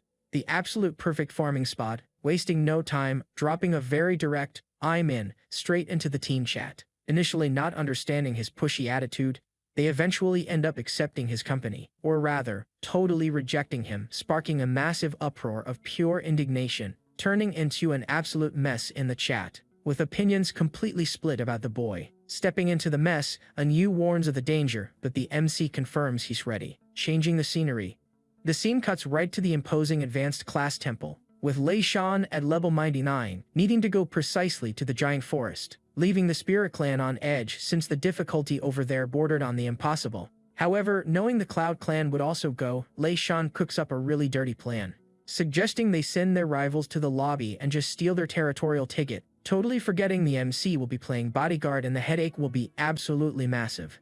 Hours later, the crew steps foot into the highly dangerous domains of the giant forest. Walking calmly, the boy totally understands the Cloud Clan's sheer desperation for this specific place. Understanding that the challenge dungeon strictly requires warriors of the 5th transformation, noticing that most folks there were from weak guilds posing zero threat to the 2 powerhouses. Then, Lei Shan pops into the area escorted by the entire elite of the Spirit Clan. Kicking the door wide open, the arrogant leader immediately kicks everyone right out of the place. Quickly, the MC figures out that going in there at their current level would be absolute suicide, just wanting to claim the spot by force to completely block the Cloud Clan's entry. Then, an arrogant goon tells the boy to leave, but just gets a super calm response. Right after that, the fool makes the fatal mistake of putting his hand on his shoulder. Just a few brief milliseconds after that happened, surprisingly, the jerk ends up laid out flat on the ground, snapped just like a twig, taking a nasty counterattack that launched him miles away from his starting point, actually flying even further away than the actual laws of physics would ever allow, serving as a humiliating spectacle and a crystal-clear warning for nobody to mess with him. Annoyed, Lei Shan demands answers, but the boy just claims it was pure self-defense. Wanting to fight, Zhao Ming tries to attack but gets held back by his own leader. Since the goon started it all, Lei Shan prefers to avoid any friction at that moment. Even with his furious ally, the leader sees the MC is strong and focuses on the rivals. Right at that exact time, Su Yang notices that the Cloud Clan girls have finally arrived. Arriving in style, and Yu immediately questions what that whole crowd is doing at the dungeon. Mockingly, Lei Shan says his clan marked their territory and tells her to back off completely. Not taking any crap, the leader claps back that his group lacks the strength for this place. Confirming the theory, Lei Shan says the plan is exactly to mess with their rivals. Catching everyone off guard, the rival leader takes a super fast attack right out of nowhere, being the fierce Mu Rong, warning that if the guy wants war, that's exactly what he'll get. With the vibe feeling heavy, the brawl seemed fully set and ready to explode right there. Then, our MC steps right into the middle, calmly asking if they were blocking the entrance. Honestly, who does this guy think he is to just dictate the rules around here like that? Behind him, the girls are completely shocked by his sheer courage to confront the leader head-on, thinking the boy is super brave, having no idea the crazy guy is actually insanely overpowered. Relieved, Yu thanks him for the backup, and the MC apologizes for being a little late. Reflecting, the leader finds him way too mysterious, sporting rare items and a VIP status. Boiling with jealousy, Lei Shan doesn't get how the rookie is so buddy with Yu. Biting back with rage, the rival yells that the MC made a total fool of him minutes ago, tricking the guy in an absolute genius way, leaving the leader with nothing to do but cry. Consumed by pure fury, a treacherous attack is fired without any warning right at Xu Yang. Without breaking a sweat, the boy simply raises his hand and catches the poisoned arrow mid-air. Since the enemy played target practice, now it's time for the MC to hit right back. With a single simple motion, Su Yang throws the arrows right back with pure destructive force, landing the nasty counterattack dead center on the rival guild's vice leader. As expected, this sheer humiliation leaves Lei Shan bordering on a total meltdown from pure rage. Ignoring the tantrum, the boy just walks slowly straight toward the enemy troop, approaching with complete calm, warming up like someone just going for a walk in the park, leaving the Spirit Clan totally shocked to see a lone boy step up to an entire guild. Keeping his cool posture, the MC calmly warns he's going to teach the troublemakers a lesson. Quickly, Lei Shan spots a very sinister-looking skill scroll right in Su Yang's hands. Desperate at the energy, the leader screams for a barrier, fully activating all their defenses. Thinking the defense would hold off the impact, not knowing the MC absolutely feeds on their despair. Without any ceremony, our MC fully activates the brutal power of the Mystic Scroll. Behind him, the girls hold their breath, terrified by the absolutely absurd energy filling the air. Noticing way too late that it's a legendary spell completely impossible to block with any barrier. Being cold and totally ruthless, the boy unleashes the fury of the attack on the opposing leader. From that truly catastrophic attack, everyone can already imagine the result of that massive damage. After the destruction, Su Yang walks back over to the girls, casually brushing the dust off his clothes. Smiling confidently, he lets them know the path is wide open to clear the dungeon out. Shocked, the leader can't understand how he wiped out a whole guild in the blink of an eye. Helping clear up the mystery, a member chimes in saying she drew the whole scene of destruction, showing in the finest detail a drawing of an absolutely giant blade made of condensed magic. Understanding that he perfectly combined the legendary spell with epic skills in a truly genius tactic. Amazed, Mu Rong points out that a level 58 skill would never pull off something like that, reinforcing the crazy theory that he's secretly the undercover leader of some massive super guild. Cutting through the gossip, the boy asks if they shouldn't head inside, and Enyu agrees instantly. Skipping ahead in time, the group marches right into the forest, holding formation and being very careful. Trying to flirt, a girl asks the boy for some protection, and he responds looking pretty uncomfortable. In that brief moment of distraction, a bizarre figure leaps out of the bushes ready to strike. Initially, Sui Hyun gets a huge scare, but soon realizes it's just a rabbit. But right after the harmless little bunny, a bizarre two-headed raptor shows up. Trying to keep order, Anu tells everyone to chill, since it's just a common monster. Showing she's not playing around, she draws her sword and summons her sacred armor. However, another creature quickly pops up on the scene, a giant elite bear. Asking about the lack of a backup tank, he's told that a female tank is a rare find. Without much choice, the boy says he'll hold the line and asks them to focus on healing him. Agreeing quickly, the leader orders the team to totally focus their heals on him. Receiving all the buffs, our MC quickly notices his strength literally doubling. Ignoring the hero's power, the clueless bear charges in full force for the attack. Quickly, he strikes back, burying his sword and dealing 109,000 damage. Right after sending the monsters to the lobby and proving they make a great duo. Without much stalling, the group keeps pushing deep into the dungeon's dangers. Then the MC starts taking out the beasts 2 by 2, especially being all buffed up. After hours of farming, the team bumps into the boss, leaving the leader a bit anxious. Trying to calm her down, the boy tells her to relax and guarantees the victory. Faced with so much confidence, she takes a deep breath and decides to trust his gut. With that, the entire guild goes all in without mercy right at the big boss. Changing the scenery, the scene cuts to the pavilion discussing the rival clan's defeat. Understanding it all, the butler figures the challenge of the year will go to the Cloud clan. Besides that, asking if they managed to get more details on the Black Dragon's lair. But before any answer, the focus shifts right back to the Cloud clan crew. Luckily, the area's big boss was successfully sent straight down to the lobby. Right after the win, the girls get their prize, but the gold amount is super measly. Full of gratitude, and Yu is happy he left the final blow for her to take, killing the romance.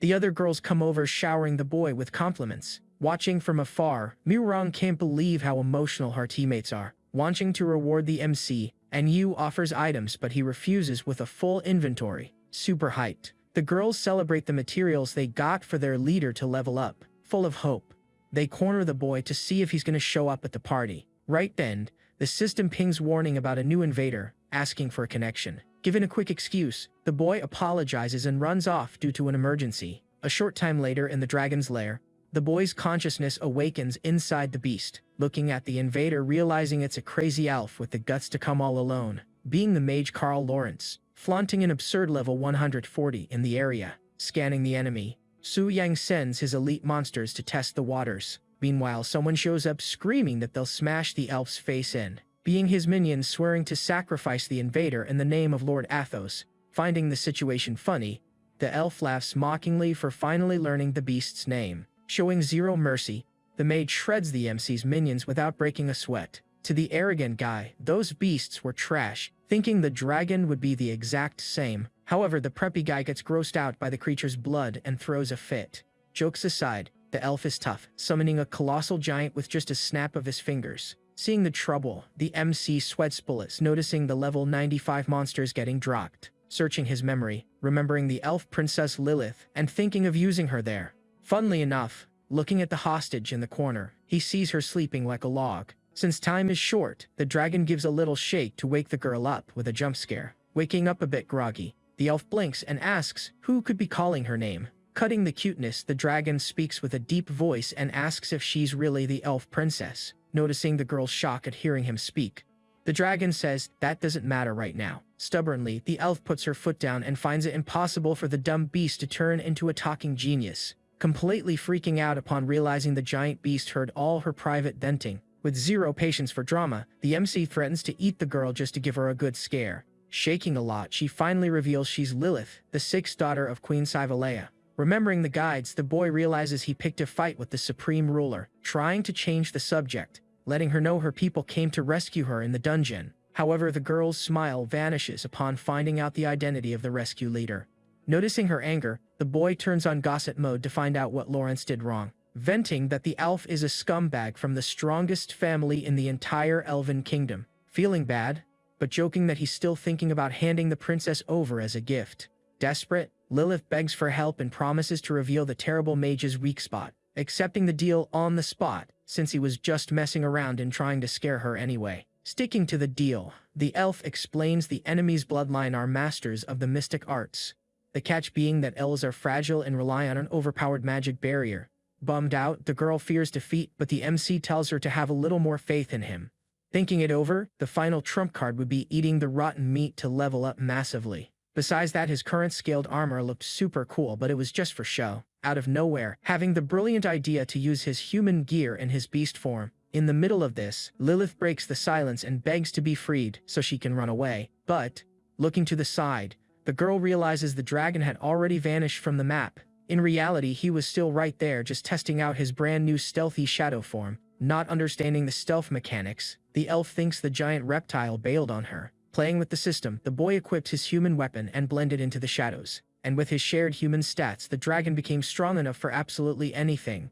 Up ahead, Carl Lawrence arrives acting all tough and threatening our MC. Finding the silence weird, the cocky mage thinks the beast ran away like a total coward. To make matters worse, the creep is totally hallucinating about grabbing the princess. Annoyed by being ignored, the mage tries to attack, but the MC pops up out of nowhere right above him. With one brutal smack, the enemy's health bar drops all the way down to 6%, being so much aggression that the attack even deserved to be censored in today's video. Dazed, the preppy guy can't understand how the dragon shattered his perfect barrier, rubbing it in his rival's face that his mistake was underestimating such an overpowered dragon, giving him zero chance to counterattack, activating his purifying hell skill, resulting in the elf getting turned into an absolutely burnt to a crisp shish kebab, scoring an incredible 12 million experience points as a bonus, plus some sick items. Digging through the loot, finding legendary items and a super rare banishment scroll, being an advanced spell capable of wiping out an entire city if used the right way. Thinking about it, a wave of sadness hits, noticing the fancy staff and tunic are gone. Rewinding the tape back to the other side of the battle, the scene focuses on the princess again. Biting her nails from the tension, the girl is still shocked by the dragon vanishing from there. Coincidence or not, she just thinks about him. And the beast quickly emerges from the shadows. Terrified, she asks about the mage, but the MC lets her know the guy is already ashes, lying that he used invisibility to win, something the princess finds pretty darn suspicious. Seeing her suspicion, the boy shifts the focus and asks why she was so incredibly weak, coming clean, revealing an ancient curse that made her the sacrifice this time around. Connecting the dots, noticing that his meddling changed the girl's tragic fate. Without much warning, the beast stretches his giant scaly hand toward the hostage damsel. Closing her eyes, the girl shakes all over, thinking the reptile was going to crush her right there. Luckily, the rough touch only served to break the chains and let Lilith loose. Totally lost by the monster's actions, the elf questions the reason for so much generosity. Then the MC plays the good guy and immediately tells his servants not to touch Lilith. Finding it weird, Lilith doubts all this peace, already wondering what he was going to ask for. And out of nowhere, the connection drops because the dragon simply passed out from exhaustion. So, our boy sneaks quietly right back to his house. Suddenly, a system notification pops up. Could it be a message from Lynn? But the surprise is huge, with several messages popping up looking like a computer virus. Long story short, almost everyone is hitting on our human, the newest celebrity in town, so he decides to reply only to Lynn, so she can calm the rest of the girls down. At that, Lynn loves his reply, reassures the boy, and even drops a hint for them to go out. Finding it awesome, he knows the All-Girls Guild is lively and feels just like a family. The next day, our warrior already clocks in at the sacred temple. Getting there, he bumps into Shui Qian. Both are there for their class upgrades. Proudly, she says she hit level 20. But he lets her know he's already at 60. Hearing this, the girl congratulates him, but gets sad, thinking she's going to be left in the dust. Sensing the vibe, the MC boosts her morale, praising her hidden class. Soon the girl gets a warm feeling in her heart after those encouraging words. And he even promises that if she focuses on her training, one day they'll fight side by side. With that, her smile goes from ear to ear, promising to give it her absolute best. Right after that, he focuses on his 5-star quest, which came with 2 different challenges. Worried, the priestess Bai Ling tells him to be careful due to the Blood Moon event. Basically, it's a tense event where the monsters in the ruined mansion get super strong. So, she begs him to be careful, and he gives a thumbs up, saying he'll watch his back. But honestly, our hero doesn't even care, since his power makes everything feel like a walk in the park. Without stalling, we arrive at the Platinum Tier Dungeon, the ruined mansion. Right at the entrance, the local guard is catching some Z's and starts to wake up. Waking up, he notices the blood moon and complains about it ruining his nap. But since nobody ever shows up there anyway, he decides to put up a sign and go back to sleep. However, the guard gets spooked seeing that some crazy brave guy actually went into the dungeon. A short while later, the scene shifts right inside the combat area. Inside, the MC is already shown slicing up the spirits like they were made of cardboard. As usual, the overpowered guy shows off, noticing the blood moon didn't change a thing for him. But that's when a huge surprise totally shatters the peaceful vibe. From the looks of it, things are about to get way more tense with the monsters. With the moon at its peak, the beast jumped from level 55 all the way to 70, but chill out. The boy already pops up dodging the ghost with a smooth Michael Jackson moonwalk. Now, the beast's speed has gone up and the creeps start attacking with their tongues. Being a pretty bizarre move, but who am I to judge a monster's weird fetish? With that, the creatures charge straight at him one more time. Quickly, our MC sends both of them straight to the lobby without a second thought.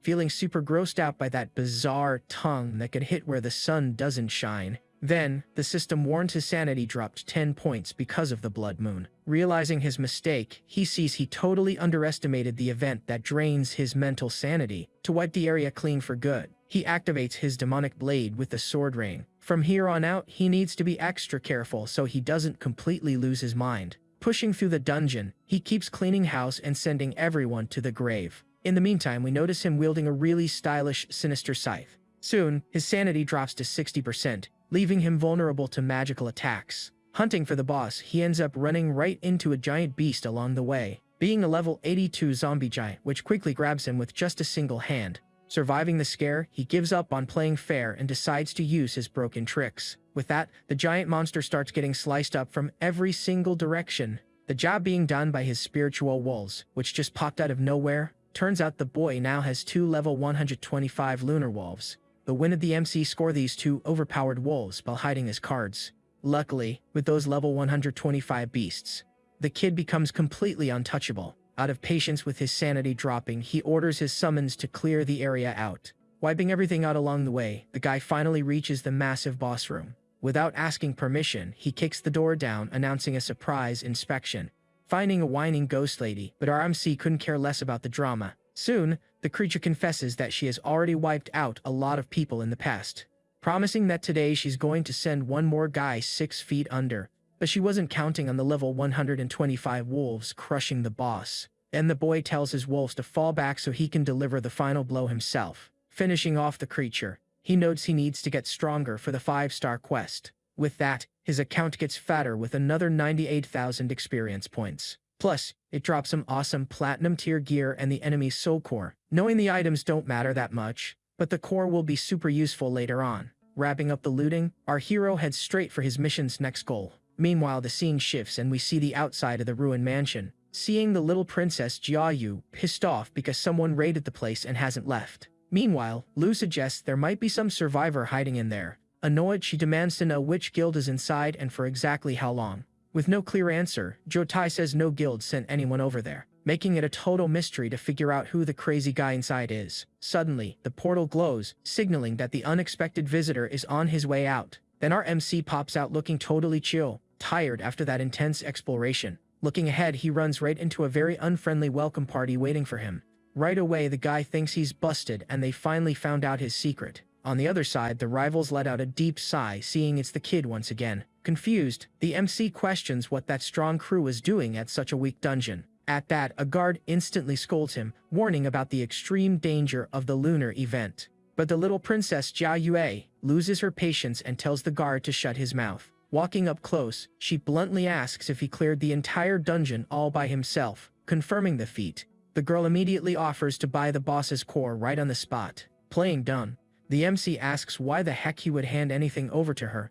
At that moment, her guard gets totally ticked off by such a lack of respect, questioning how he dares not to know the magnificent heiress Jia Yue. Faced with the refusal, the guard threatens to teach him a lesson right there and then. To calm things down, Jia Yue herself smacks her bodyguard right on the head, claiming that's the only way to stop the crazy woman. Trying to get the conversation back on track, being more diplomatic, the boy asks what the lady really wants from him, explaining she wanted the core for her pet, praising the guy's boldness. With that, she proposes a challenge to survive her falcon for 3 full minutes. Except the beast nicknamed Falcon looked a lot more like a level 90 owl. Watching from afar, Lu is totally sure the kid is deeply screwed right now. Soon, the bird attacks with blades, but our slick MC dodges every single one. Not wanting to reveal his strength, the situation left him with no other choice. From afar, Lu recognizes that sinister blade and that specific combat technique. Then, the bird flies right through the guy's body, getting completely confused. Being just an illusion, since the boy used the opening to stab it right in the back. Seeing the bird still breathing, the MC finishes the job with a dead center kick. At that, the girl goes absolutely ballistic over his audacity to eliminate her pet. But our boy claps back that the deal was 3 minutes, with no rules against fighting back. With the vibe heating up, the girl unleashes a gigantic and incredibly furious aura, making it useless to play dumb now because things are about to get really ugly for him. Luckily, someone yells that he has special identities and fighting would be a terrible idea. Pulling her aura back, she asks, and Jutai explains he holds VIP and Black Gold status. Annoyed, the boss lady questions the titles, making the boy curious if she's a VIP too. Soon, Jiayu reveals she had that exact same status until her 4th transformation. Finding it interesting, he says she knows the weight of that, then just goes on his way. Foaming with rage, she hops on her horse, but Lu tries to protest against it. But Jie Yue cuts him off right away, refusing to pick a fight with the temple's organization. Closing the subject, the system demands a physical trial since the magic one is done. The only objective left to beat the challenge being defeat the Earth Dragon. The very next day, the action moves to the mountains, right at the dungeon entrance. And guess who also decided to show their face around there to make things complicated? At that, Jiaoyu says the weak dragon is a rare boss and absolutely perfect for training. Getting ready to go in, the guard stops her, warning that she can't just cut the line. Then, she shoots an icy glare at Lu, who already knows he's going to take the blame. Trying to flex his authority, the lackey is told that a VIP used their perks right there. Seeing red, the girl immediately threatens to have the guard replaced on the spot. At that exact moment, our MC walks up asking them not to delay his entry. Making the vibe super tense, things get totally serious between the rivals. Annoyed, Lu questions the MC's presence, who claps back about the group stalking him.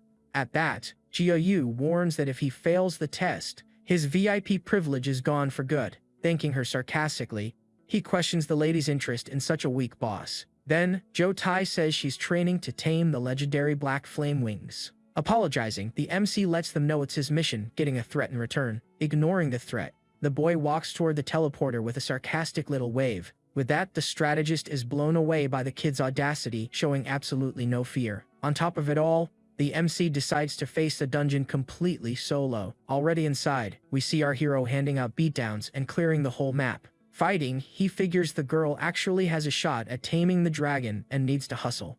Spotting the target, he thinks the beast looks more like a weak, giant lizard. Noticing it's level 61, way weaker than the ones at the ruined mansion. Being a test of pure physical strength, the boy settles it all with an honest beatdown. Right off the bat, the very first strike on the creature is his famous spectral mark.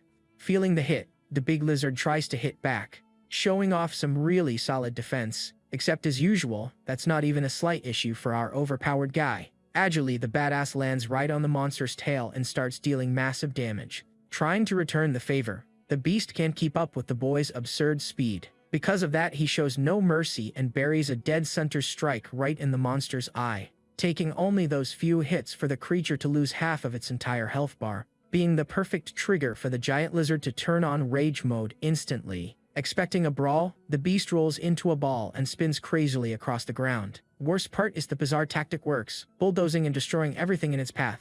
On top of that, the beast tracks its target perfectly even while spinning like a top. Faced with this, the boy is left with no opening to attack the out-of-control creature. Looking ahead, he spots a solid granite wall and knows exactly what needs to be done, using that exact obstacle to try and put the brakes on the big lizard's excitement. Said and done, the dragon headbutts straight into the granite and things go south. From the impact, the beast gets dizzy, taking a sweet 20% extra damage. Seeing the perfect opening in the system, our MC immediately charges right into the brawl. At that exact moment, the scene cuts straight back to the crew waiting outside. Curious, Lu asks if they're just going to stand around, but gets cut off by Jutai. Doubting the kid, the guard suggests heading back, but Lu decides to stick around and watch. Then the leaderboard updates and shows Su Yang's name, having won in 20 minutes, leaving Lu's jaw on the floor, because our boy clearly doesn't mess around on the job. Right after the scoreboard updates, the MC pops out of the portal looking totally chill. Wearing the ugly dragon armor, he immediately asks what the crowd is still doing there. Seeing that bizarre sight, everyone is left shocked, and Liu tries really hard not to laugh. Making it hard not to laugh, because that armor is an absolute offense to fashion itself. Knowing how bad it looked, he only put it all on because his inventory was completely full. Shutting Liu down, he asks what's so funny and challenges the guy to beat his record. Stepping up, Liu praises his strength, but takes a jab saying an earth dragon is just weak. Keeping his cool, the boy claps back, saying he'll tame the black dragon way before she does. Hearing this, the girl is completely shocked and instantly regrets even opening her mouth. Super annoyed, she asks who he thinks he is to talk with so much pure arrogance. Full of himself, the MC claims he's just a VIP, but guarantees he'll put the dragon on a leash. With that, the system announces the quest is complete, unlocking his next class upgrade, being a stage in the Sleeping Mountains. Inside a prison that used to be a magic lab. Looking at the looted items, the MC quickly figures they'll come in handy for the new challenge, scoring another rusty key and a flask filled with the newly defeated dragon's blood. Wasting no time, he tosses a mocking goodbye to Liu and leaves to fix his goofy outfit. While he bails, Jotai asks Lady Liu what their very next step is going to be. Furious, she orders them to spy on the boy and report the second he starts his advancement. Changing scenes, our MC already took off to fix the total mess of his outfit, being so fast that he already arrives at the Sleeping Mountains to start his hike. Giving solid stats, the hidden armor will do the trick until his 4th class upgrade. With that done, he explores the gloomy place packed with monsters from level 70 to 90. Scanning the scenery, the thick fog brings a pure horror vibe to his search for the prison. Checking the map, the boy quickly realizes the destination is insanely far away. So, he stretches his legs, because the hike is long and the cardio is absolutely guaranteed. And, just when we think it can't get any worse, the situation always finds a little way. Clearing out the monsters on his way, the boy is strong and sends them all to the lobby. But, apparently, a mysterious woman steps out of the smoke asking if he's doing okay. Being the warrior Zhang Yang, sitting at level 75 and rocking the lot of style. Curious, she assumes the kid is lost, but he thanks her and mentions his mission, offering to team up to protect him. The warrior gets quickly turned down by our hero. With that said, the badass drops the subject and goes on his way without looking back. Actually, he only refused the help because he fully plans on using his cheating methods. With nobody around, he takes the chance to summon his 2 giant spiritual wolves. Oddly enough, the beasts turn red and take off sprinting at an absolutely absurd speed. Not getting it, the MC suspects it's the Blood Moon's effect but leaves it for later. Running hard with the creatures, the incredibly long trip finally starts coming to an end. Soon, our MC successfully reaches his deeply mysterious destination safe and sound. Looking closely, the prison is fully camouflaged inside the trunk of a deep, giant tree. Shortly after, he walks in exploring the place, but catches a really strong, nasty smell. With a tense scene, several folks have already bit the dust there, with their energy drained. Sneaking up quietly, our boy figures out that the creature right ahead is the one to blame, being a really weird beast in the middle of a ritual circle looking just like a demon. Driven by pure curiosity, the boy moves his hand closer to the monster's open mouth. At that, the creature wakes up, revealing itself as the local level 75 boss, except that high level doesn't save it from taking a beating from the wolves and kicking the bucket. As soon as the boss turns to dust, the macabre notes from the experiments drop as loot. Raiding the paper, the MC sees that the mage used 326 guinea pigs in the tests, but the big detail is the crazy guy's genius idea upon finally achieving total success, simply testing the ritual on his own body, which made him instantly kick the bucket. With the notes validated, the system grants him the right to perform the blessing ritual, requiring him to stay in the circle, consuming the essence of a very powerful creature. Knowing the mage's failure, she finds it risky, but realizes he just needs to connect the dots. Then it clicks, realizing the mistake was using a human instead of the dragon's blood. Having a wild idea, the boy decides to use the essence from his very own dragon. Quickly, he asks the system if he can force the connection with the boss down in the abyss. Being music to his ears, he leaves the little wolves guarding his physical body right there. With that done, he orders the system to start the consciousness transfer right away. Changing the scene to the abyss, we see the elf princess dying of boredom with the dragon. After all, the beast promised Lilith her freedom, but only knows how to sleep like a log. Frustrated, the girl notices that the royals don't give a damn about a cursed princess. At that exact moment, the dragon wakes up, letting out a roar that scares the elf to death. Desperate, Lilith questions the fury, but the MC plays it off, saying it's just pure habit. Without stalling, the giant lizard raises its paw, totally focused on what actually matters. In a completely insane move, the scaly beast delivers a massive punch to his own chest. Luckily, the hit works, making the highly coveted abyssal golden essence pour right out. Watching in outrage, the elf asks, and he makes up an excuse that it was just a minor accident. Suspicious of his excitement, She teases, asking if he had a dream about some lady dragon. Mocking her, the MC tells her to drop the crazy theories, which the girl promptly denies. Ignoring the teasing, he focuses on the mission and immediately stores the essence away. Soon, he lets her know he's going back to sleep and tells her to chill for the next enemies. Faced with this, the little princess is left clueless, not understanding anything about this next wave. But before she can even ask, the slick guy disconnects, following his routine of passing out. With that, the boy's consciousness returns to the human world, finding his body totally safe. Following the mission, he stands in the center of the formation to absorb the abyss essence. Now things are going to get really intense, being a complete mystery even to our hero. Knowing that fortune favors the bold, the boy decides to go absolutely all in. With that said, here comes that absurd pain during this incredibly painful evolution process. Feeling everything burn inside his throat, his body, his head, and even his backside. Making things worse, some blood pooling around him seems to want to swallow the guy whole. At that, his wolves start moving forward, except our boy quickly asks them to stay far away. After all, this is all just a part of his entire evolution process. And right at that moment, the massive blood swallows the boy completely. Poor little wolves, having no idea if their owner is alive or if he went straight to the lobby. Until all of a sudden, the shell of blood starts cracking open, finishing the ritual, and now the MC's eye looks exactly like the black dragon's eye. To make things even better, the guy walked out of there completely ripped, being a complete transformation and yielding a bonus way bigger than his previous upgrades. Thanks to that, the boy can already throw down with fist transformation hunters. Soon his stats shoot up 50%, and he gains the primordial black flame. Activating this flame, the MC quickly realizes it's the pure personification of total destruction. Being insanely powerful, he commands respect and the animals just bow down to him. Getting his hand ready, the boy announces he's going to test out these black flames. Snapping his fingers, a gigantic blaze shows up, and the damage is so absurd that not even Su Yang himself saw it coming. With that, the MC has to make a run for it, because the fire just won't stop growing. Escaping the cave by a hair to avoid going to the lobby along with everything inside. Using the black flame, there was a mistake, losing the blood secret, but serving as a good lesson. With the damage done, he opens the system fully focused on his class advancement. But, all of a sudden, he hears a cry for help with a very familiar voice. Changing the scene, the girl Zhan Yang already shows up completely beaten up, being chased by guys from level 90 to 99, way above her own level. Outraged, she curses the guys out and asks if they aren't afraid of the association.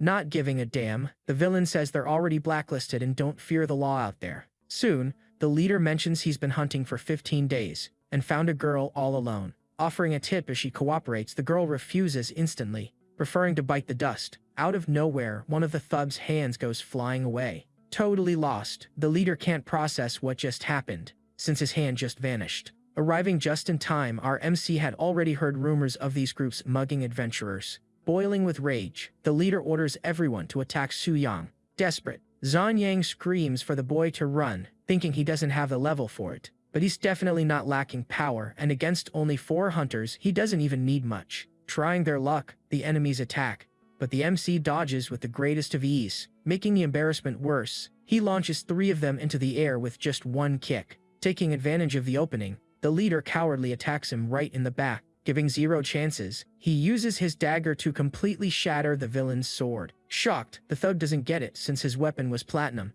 and the kids looked way better. Noticing his power, the scumbag figures the boy is worth more than the hostage, loaded with loot. Hyping up the gang, everyone fully believes they're going to successfully strip the hero clean. Watching the scene, he comments on the guy's sheer greed, which is pretty ironic coming from him. Against this kind of scum that attacks women, he decides to show absolutely 0 mercy. With that, the sentence is crystal clear. They're all going to turn into a barbecue. Activating a devastating inferno using yet another power pulled right from the Black Dragon. Sending the villain straight to the lobby, they drop some very suspicious and peculiar items. Looking at the damage, he confirms the black flame is strong, making things very interesting. Checking on the girl, she just wants to know about his power, but he says it's a secret. Agreeing, she thanks him for the save and confesses she was a bit arrogant earlier. After thanking him, she asks her savior's name, who replies that he's Su Yang. Then, it clicks, and pure shock takes over because she had actually heard about him before, remembering that Enyu was bragging about the MC at a party after drinking a little too much. Thanks to that slip-up, everyone at the hangout now fully knows about the boy's existence. Cutting the conversation short, he asks about a return scroll and goes on his way. Confirming the item, she watches him leave and finds the guy interesting, falling for him. Standing before the statue, the system verifies the trials of magic, strength, and the hidden quest. Evolving, he completes the third transformation, hitting level 80 as a warrior, unlocking the arcane biblical weapon, capable of nullifying absolutely any enemy magic. Also gaining the arcane armor, which alters 30% of all magical damage. Scoring the legendary dual cultivation as well, focusing on damage through strength points. With these bonuses, both his physical and magical damage skyrocket to totally absurd levels. Soon, Bai Ling sadly congratulates him, letting him know the next upgrade will be in another city. Getting sad just imagining being separated from her beloved Su Yung. Oddly enough, she just opened her mouth to complain and the statue started glowing out of nowhere. With that, the light goes straight to her, looking like a mysterious blessing from the statue itself, reminiscent of the blood blessing, leaving the doubt if the priestess is also evolving. Transcending as a 5th-class priestess, she'll also need to pack up and move to another city. Happy, the MC congratulates her, but she explains that her evolution works a bit differently. Wrapping up the chat, pure exhaustion hits hard and she falls right into the boy's arms to rest. Being a true gentleman, he tells her to take it easy since they'll be sticking together, heading together to the new city. It looks like our hero is building himself a nice little harem, spending quite some time locked inside that specific hall. Outside, the crowd is getting anxious, curious to know who the jerk taking forever inside is. Being our very own MC, carrying the priestess right in his arms just like in a romance movie, leaving the crowd totally pissed. Since he held up the line locked in with the temple's beauty. Faced with the scene, everyone wonders exactly why the girl is completely passed out. Outraged, some guy blocks the MC's path, aggressively demanding some answers. Shutting him down, Su Yang shoots him that totally cold and threatening death glare. Feeling the weight of the threat, the nosy guy backs off real quick to avoid catching a free beating. Getting back on track, almost down the stairs, he hears someone calling out his name. Turning around, he sees the new priestess asking about his trip, and he confirms it while saying congrats. Smiling, she thanks him with a heavy heart about being away from her master and the boy. Turning on the charm, the hero promises frequent visits so they can grab some tea and chat. All giddy, the girl agrees, but deep down she still totally dreams of winning the hero's heart. Later on, they arrive in the big city, coming face to face with the imposing luxury temple. At the place, an old priestess says they'll take good care of Bai Ling until she wakes up. Getting the message, he leaves to focus on buying some property and taking care of his grandparents. Afterward, he sends a letter and an absolute mountain of cash to help out his family. Skipping ahead in time, he picks a luxury mansion that costs an incredible 9 million. Soon, the realtor offers a full staff for another million, totally guaranteeing his comfort. Without a second thought, the MC takes the deal and signs the papers right on the spot. Hours later, the big shot is already living it up in his brand new private swimming pool. Getting out of the water, his king-like routine continues with a really fancy dinner. Right after that, he heads over to relax in the jacuzzi, fully enjoying the easy life. Wrapping up the night, he goes to sleep in a gigantic bed, soaking in all the luxury. Reflecting on the money, he focuses on getting some sleep so he can check on Bai Ling the next day. Changing the scene, we go straight to our beloved priestess, finally waking up, even though she still seems to be pretty disoriented. Then, the granny lets her know she made some soup to help with her speedy recovery, thanking the old priestess, saying that she's already feeling a little bit better. Understanding, the old lady confesses that the statue hasn't reacted like that in many years. When it comes time to talk about the new hero, the old lady admits being very curious about the MC, having spent a lot of time with Su Yang. She asks for Bai Ling's honest opinion about him, replying right away that the boy works miracles, being super brave, strong, and totally resilient. Personally, we can even agree with that, except for that whole kind heart nonsense. Aside from that little detail, our boy really does have all those amazing qualities. Soon, the old lady says she completely trusts our priestess's excellent judgment, but warns that the blood moon has been up for days, meaning a really tense event is coming. Hearing that, Bai Ling realizes she had completely forgotten about that massive detail. Wasting no time, she tells the old priestess that she's going straight to find the hero. But, out of nowhere, she drops to her knees and starts praying, leaving us wondering how she'll warn him. However, in the middle of the prayer, she simply wishes, from the bottom of her heart, that the MC is safe. Watching the girl's agony, the old lady notices her totally obvious look of being deeply in love. Resting peacefully, our MC is getting his well-deserved beauty sleep. But, suddenly, he hears a loud crash and gets up to see what the heck is going on. Running outside, he asks the maid what exactly is happening at the mansion. Quickly, the woman lets him know that a monster just showed up around there, being the giant executioner, a highly mysterious boss from the demon clan. Annoyed, he warns the beast that he made way too much noise on a really bad mood day. So, the invader is going to have to brace himself and face the harsh consequences. Then, the boy hears the sound of a horse approaching. Looking closely, it's Miss Lu asking if he's the specific target of the blood moon. Staring at the boy with a look of pure disgust, she orders him to back away right now, warning that the kid doesn't stand a single chance against that massive monster. Soon, she herself will be the one responsible for handling the whole blood moon mess. Totally lost, the MC asks what this crazy invasion story is all about, being arrogant. The girl replies that she has absolutely no obligation to explain anything. If he really wants to know, he can go look for gossip from someone else. Focused on the danger, she shows some concern and summons her trusty tiger. With that, the tiger and the demon face off, kicking off a totally brutal fight.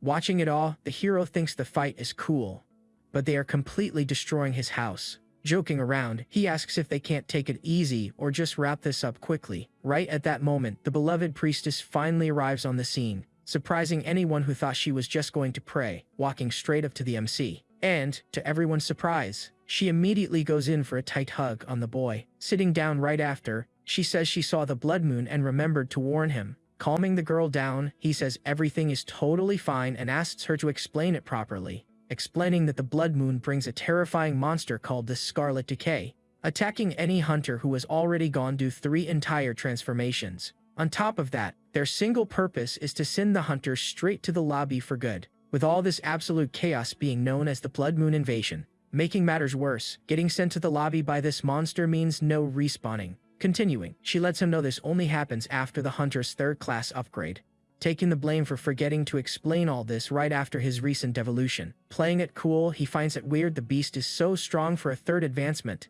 In theory, jumping all the way from the 3rd to the 5th transformation would be impossible, so the only logical explanation is that the monster's strength scales dynamically. Confirming the theory, the demon tanks a whole lot and makes an absolutely absurd mess.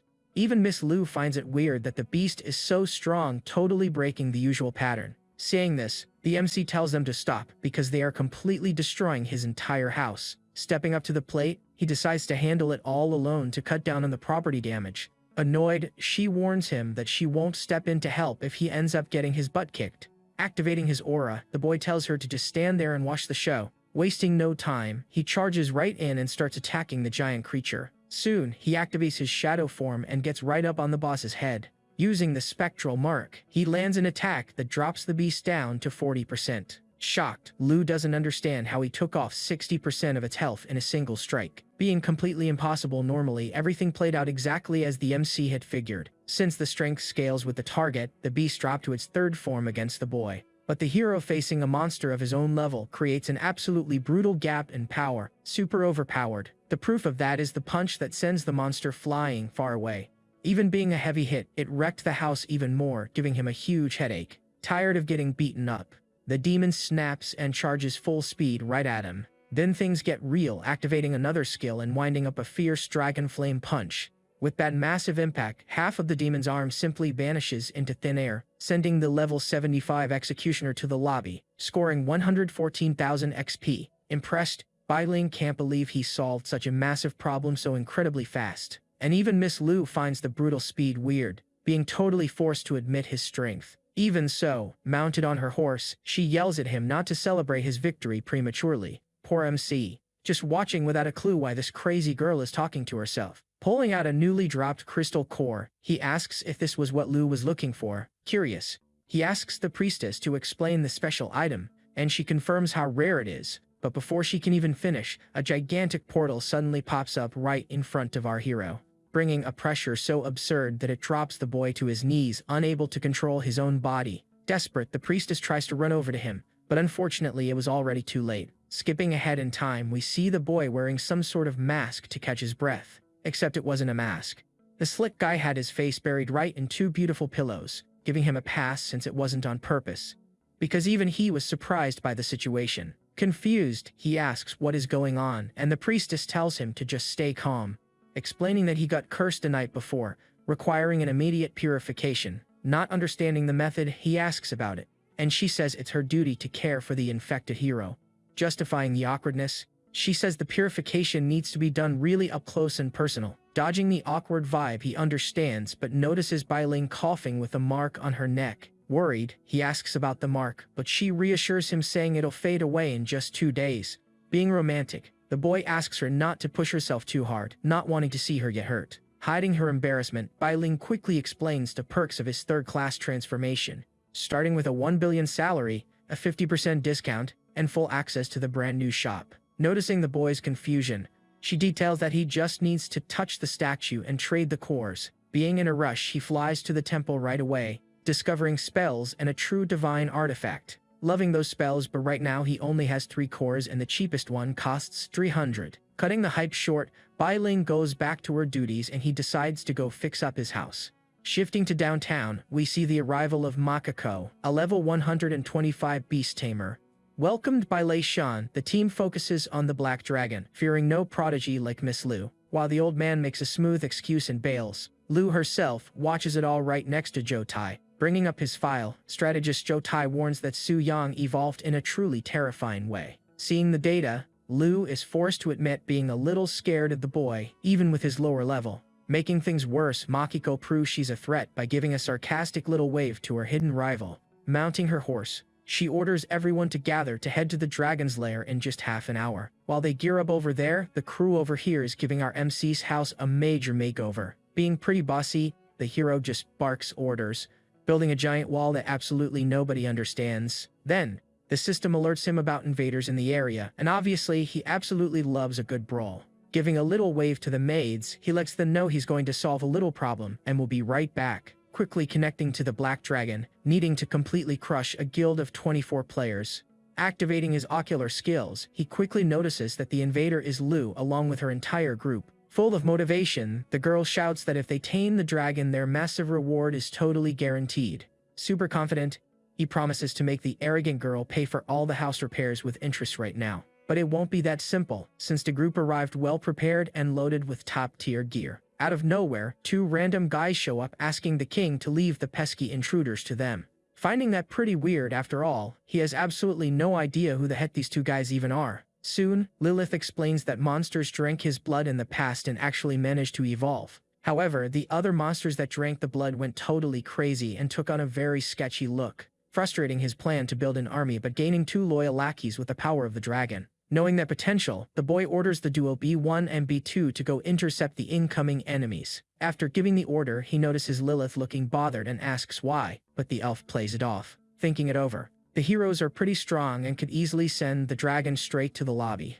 Getting back to the brawl, the crew stays hyped, beating the crap out of the monsters along the way, but pushing forward with extreme caution so things don't get super ugly like they did last time. Being totally chill, Lu doesn't get the tension, since the smaller monsters are still incredibly weak. Right behind her, Zhou Tai agrees but asks for caution, and then a totally sinister explosion happens. Serving as punishment, the big duo B1 and B2 finally arrive to crash the party. Charging in, Lu announces she's got it under control, saying it'll be a breeze to send them to the lobby. Quickly, the first monster takes a heavy beating to the neck and drops dead straight to the ground. But soon, B2 enters rage mode, evolving its physical traits to an absolutely absurd level. Making things worse, the giant beast summons an army of lackeys, making the vibe feel incredibly heavy. At that, the girl realizes she'll need to jump into the fight, relying on a whole lot of backup. Focusing on that strategy, the entire team charges into the attack with pure bloodlust in their eyes. Right as about to, Falcon lands a dead center strike right on the big guy's neck. Then the rest of the team attacks, with Zhou Tai jumping up to hammer right on the beast's head. However, Lu warns them not to finish the dragon off, needing him alive by just a single thread. Even looking defeated, B1 and B2 stay on the battlefield, pretty beat up, but still breathing. Being super confident, Lu explains they are still dragons and wants to test out taming the beasts. Right at that exact moment, the taming enchantment finally begins to take hold. Showing off her cockiness, she orders the creature to bow down and become her brand new power. With that, the situation gets complicated as the dragon stands up completely hypnotized. Seeing this screw-up, the other dragon yells for his partner to wake up and not get completely fooled. Watching it all, the hero finds the invasion outrageous and promises to hand the girl a double beating. But, analyzing the enemies, he realizes he'll need to swallow rotten meat to level up by pure force. Getting totally desperate, Lilith finds it disgusting and forbids her master from eating that gross sludge. Having no other way to avoid going to the lobby, he just wolfs the bizarre snack down anyway. Soon, the elf gags just from looking at it but ends up asking how the strange delicacy actually tastes. Being totally honest, the dragon replies that the taste is awful, disgusting, and smells just like a sewer. But even with the terrible snack, the slick hero already kicks off his entire evolution process. With that, the transformation energy is so absurd that it literally starts tearing the sky wide open, being such a bizarre power level that even the team all the way down below can see the bright flash. Feeling the impact of the light, even Bichu regains his sanity and remembers his one true king. Looking up from below, Lu feels that crushing pressure, finding the whole crazy situation super weird, trying to make sense of the giant silhouette taking shape, even though everyone already knows what it is, being none other than Athos, the beloved black dragon in his absolute true form. But now the giant monster has simply reached the absolutely absurd radiant moon level. Consolidating his power, Su Yang hits the incredible milestone of level 150. Right after that, there's our MC standing completely face-to-face with all of his enemies, showing a lot of cockiness. Some guy finds it funny that the boss levels up every time they invade. Then the crew quickly turns to Miss Lu and asks what exactly they are supposed to do now. Getting absolutely no answer, the poor girl thinks the dungeon glitched the dragon's level by mistake. Obviously he doesn't like being called a glitch and already winds up his absolutely crazy skill. Noticing his moves, Joe Tai orders the crew to fully activate all their defensive skills, starting that same old routine of shields and heals that in the end won't do a damn thing. Right after that, the hero unleashes his power, causing a gigantic explosion across the entire place. Being at the radiant moon level, the damage is absurd and sends several of them to the lobby instantly. Hitting pretty scared, Joe Tai notes that 10 members went to the lobby in the blink of an eye. Luckily, everyone had the resurrection ring that the butler mentioned a while back. Respawning right on the spot, the crew is stubborn and decides to keep fighting the giant beast. Soon, Lu summons some beasts thinking the dragon is vulnerable right after his massive area attack. Right Esther's a squad beats the crap out of the hero, but being vulnerable just isn't his style. Riding her bird, Miss Lu decides to attack straight from above. Looking down, the girl frustratedly notices that the team isn't leaving a single scratch on the beast. Soon, Joe Tai grumbles that the weakening clan failed and things got really ugly. During the tension, Lu warns that the radiant moon boss's aura is already weakening everyone. Making things worse, he's dead right, with Su Yang already winding up another brutal skill, trying to put up a defense, but things got complicated because it was already way too late. Desperate, the healer warns of the casualty, but Liu tells them to just accept their ticket to the lobby. Totally lost, Lu can't understand how the dragon sends the team to the lobby in a single hit, jumping in front. Joe Tai tells the girl to run, but she puts her foot down to stay, pushing back. The strategist explains that running away is the only way to minimize their losses. Feeling hesitant, the girl knows the strategist is right and there's absolutely nothing left to do. Faced with the facts, she gets on her horse and tries to flee, but the MC already caught onto her escape. Acting as bait, Joe Tai pulls out a skill to grab the giant monster's attention. Quickly, the boy notices the team is biting the dust just so the princess can run away in peace. With that, the dragon accepts the sacrifice and unleashes another devastating attack on the guys. As the dust settles, the girl runs away, unable to believe she lost in such a shameful way. Reflecting on the radiant moon level, she concludes that not even her rivals would stand a chance there. Suddenly, the poor girl takes a hit out of nowhere and goes straight to the ground along with her horse. In shock, the girl realizes her mistake, since Joe Tai didn't hold the monster off for even a single minute. Trying one last trick to escape, she summons her creatures one more time. Unfortunately, the situation had already gone down the drain, and it was way too late to react. At that, our hero already caught up to the runaway and pinned her down good. Fishing for info, the dragon warns they'll pay for the audacity of invading his territory. At that exact moment, the MC is left completely clueless about what's going on right in front of him. Defeated, the girl cries, afraid of letting her dad down and failing her dream of becoming a tamer. Feeling bad, the big monster says he understands but charges a toll without turning her into dinner. To ease the pain, he grants her a pain-free express ticket straight to the lobby. Letting out a breath, he sends the girl to the lobby, making her lose levels and expensive items. Then, a shiny item quickly pops up, catching our hero's attention right in front of him, pinging 31 million points. The system levels the boy up to 79. Obviously, the dragon levels up too, being the biggest chunk of XP the hero has ever scored. Thanks to the dragon essence, the feeling is of a colossal power about to explode right there. However, the points only gave him 7 levels, requiring much tougher enemies from now on. Checking the dropped loot, he notices that platinum or diamond items just don't cut it for him anymore. To his joy, there's still that sweet loot from Lu glowing right on the ground now, being nothing less than a pure and totally insane radiant moon level ring. Boasting absurd stats, it grants 600 spirit and 40 resistance. Bringing even more perks, the ring has an unlimited gem that completely nullifies any level requirement. Unexpectedly, the system pops another shiny reward right in the kid's face, revealing the forbidden scroll of the wind god, proving that Lu was a walking treasure chest. Enjoying the terror of his dragon form, he turns back to normal, making any new invasions impossible. Finishing the job, the boy calmly heads back to the lair, being closely watched by Lilith. Amazed, the elf mentions the expected victory, bringing up the promise of true freedom. With the dungeon wipe complete, the hero returns to the comfort of his home in the city. Arriving home, he notices the fixed wall, but finds the job weird and way too small. Tired from the shift, he crashes on the couch and immediately demands a massage to recharge. While he rests like a king, the scene cuts back to the entrance of the dragon's dungeon. Outside, the team cries their eyes out, complaining about the giant monster's evolutions. Stressed out, Joe Tai tells the squad to shut up and asks about Miss Jiayu. At that, the trio has no clue, thinking she met the same fate as the defeated necromancer. And, during the chat, Joe Tai hears some muffled sobs right nearby. Following the sound, he finds the little princess curled up behind a rock, crying her eyes out. Totally devastated, she mutters that she was ready to tame the dragon, but lost terribly. Noticing the vibe, Joe Tai coughs to let her know he's there, and she immediately snaps back, annoyed. Keeping his cool, he tries to report their losses, but she cuts the conversation short right away. Trying to cheer his boss up, he explains that losing to a Radiant Moon boss is absolutely no shame. Thinking about it, she realizes that taming a similar beast before her rivals secures her title. Remembering that Longxia is home to other stellar dragons, perfect to become her brand new pets.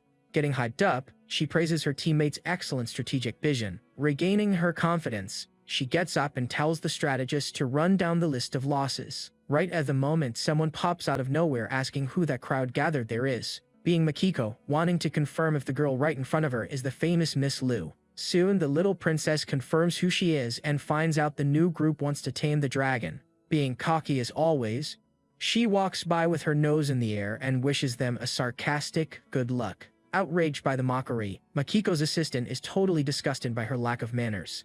Connecting the dots, the assistant figures the snob got her butt kicked by the black dragon. Avoiding trouble, Makiko smacks her assistant on the head, telling her to focus on the goal. Getting a bump on her head, the assistant swallows her complaint and agrees to move on. Just a few steps later, the team freezes, seeing that the level went all the way up to Radiant Moon. Totally in shock, the group panics and decides to call Mr. Lee right on the spot. Over the phone, the old man confirms the error and advises the squad to just head back home. Hanging up, the elder burns his brain cells, suspecting that someone is pulling the strings from behind. Luckily for the MC, the mystery won't be revealed anytime soon. Skipping ahead to the very next day. Walking peacefully, he notices the empty dungeon, since nobody dares to step foot in there right now. Having the field all to himself, the boy goes in as a player to face the copy of his own dragon. Heading straight into action, we already see the hero entering the danger zone of the giant monster's lair. Exuding pure confidence, he pushes forward and quickly gets a warm welcome from the local guardians. Thirsty for battle, the dungeon monsters charge like absolute maniacs right at the boy.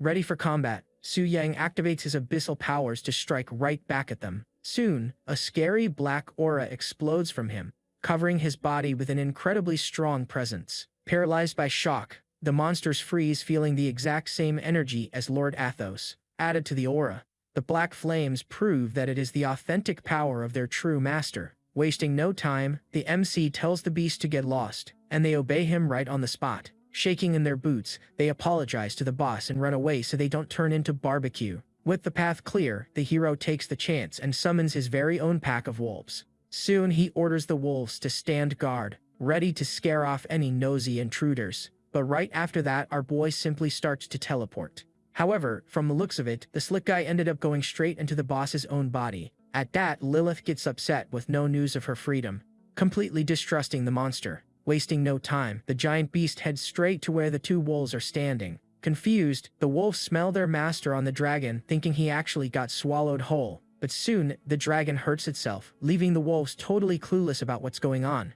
Being the MC inside the beast's body, he hurts himself down to half health to make the plan work. Almost finishing the link, he orders the dragon to stay put and hold off on its regeneration. Right after that, the kid simply disconnects from the beast's body. Seeing the hero return, a wolf is relieved he's alive and didn't bite the dust. Walking, he remembers the dragon pulled him out of the weak class, getting a little emotional. But now that a new path has opened up, it's time to keep his head high and keep moving forward. Charging right at Athos, his aura turns into a dragon, showing exactly how strong he's become. After an insanely tense brawl, a whole hour passes by on the clock, hitting the beast so much.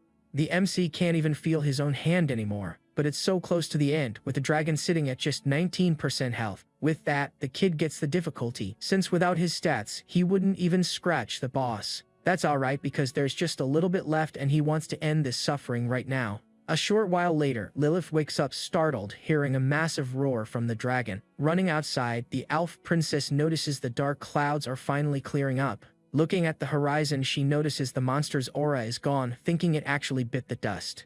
Explaining exactly how that happened, the scene cuts right back to our beloved MC. Full of confidence, the boy announces that this really was the end of the line for the beast. Raking in millions of experience points, he levels up from 79 straight to 80. Right after he comes face to face with the weapon the dragon dropped, being a super rare item. Killing his curiosity, he grabs the sword and lifts it up, real quick. Pulling the blade out, he already feels a colossal energy radiating like pure wild power. Coming loaded with bonuses, the weapon forged from Athos's bones absorbs the target's stats. During a basic test, the kid immediately unleashes a quick slash right into the air. With just that casual move, he manages to open up a literal crater in the ground. Honestly, not even he expected all that raw power from the incredibly overpowered sword. Besides the new weapon, he finished the quest and pocketed the Dragon Slayer's heart, confirming he got the item. It now gives him way more strength and extra damage against dragons. Finding it all amazing, it's finally time for that juicy final reward. Then, the system announces the boss's defeat and instantly spawns a brand new elite minion for him. From here on out, the dragon will fight right by the MC's side, showing he truly tamed the beast. Calmly hopping on the beast's back, Suyang asks Athos to fly straight back to the fortress. Following his brand new master's order, the dragon flaps its wings and takes off into the sky. Changing scenes, Lilith notices the dragons are gone.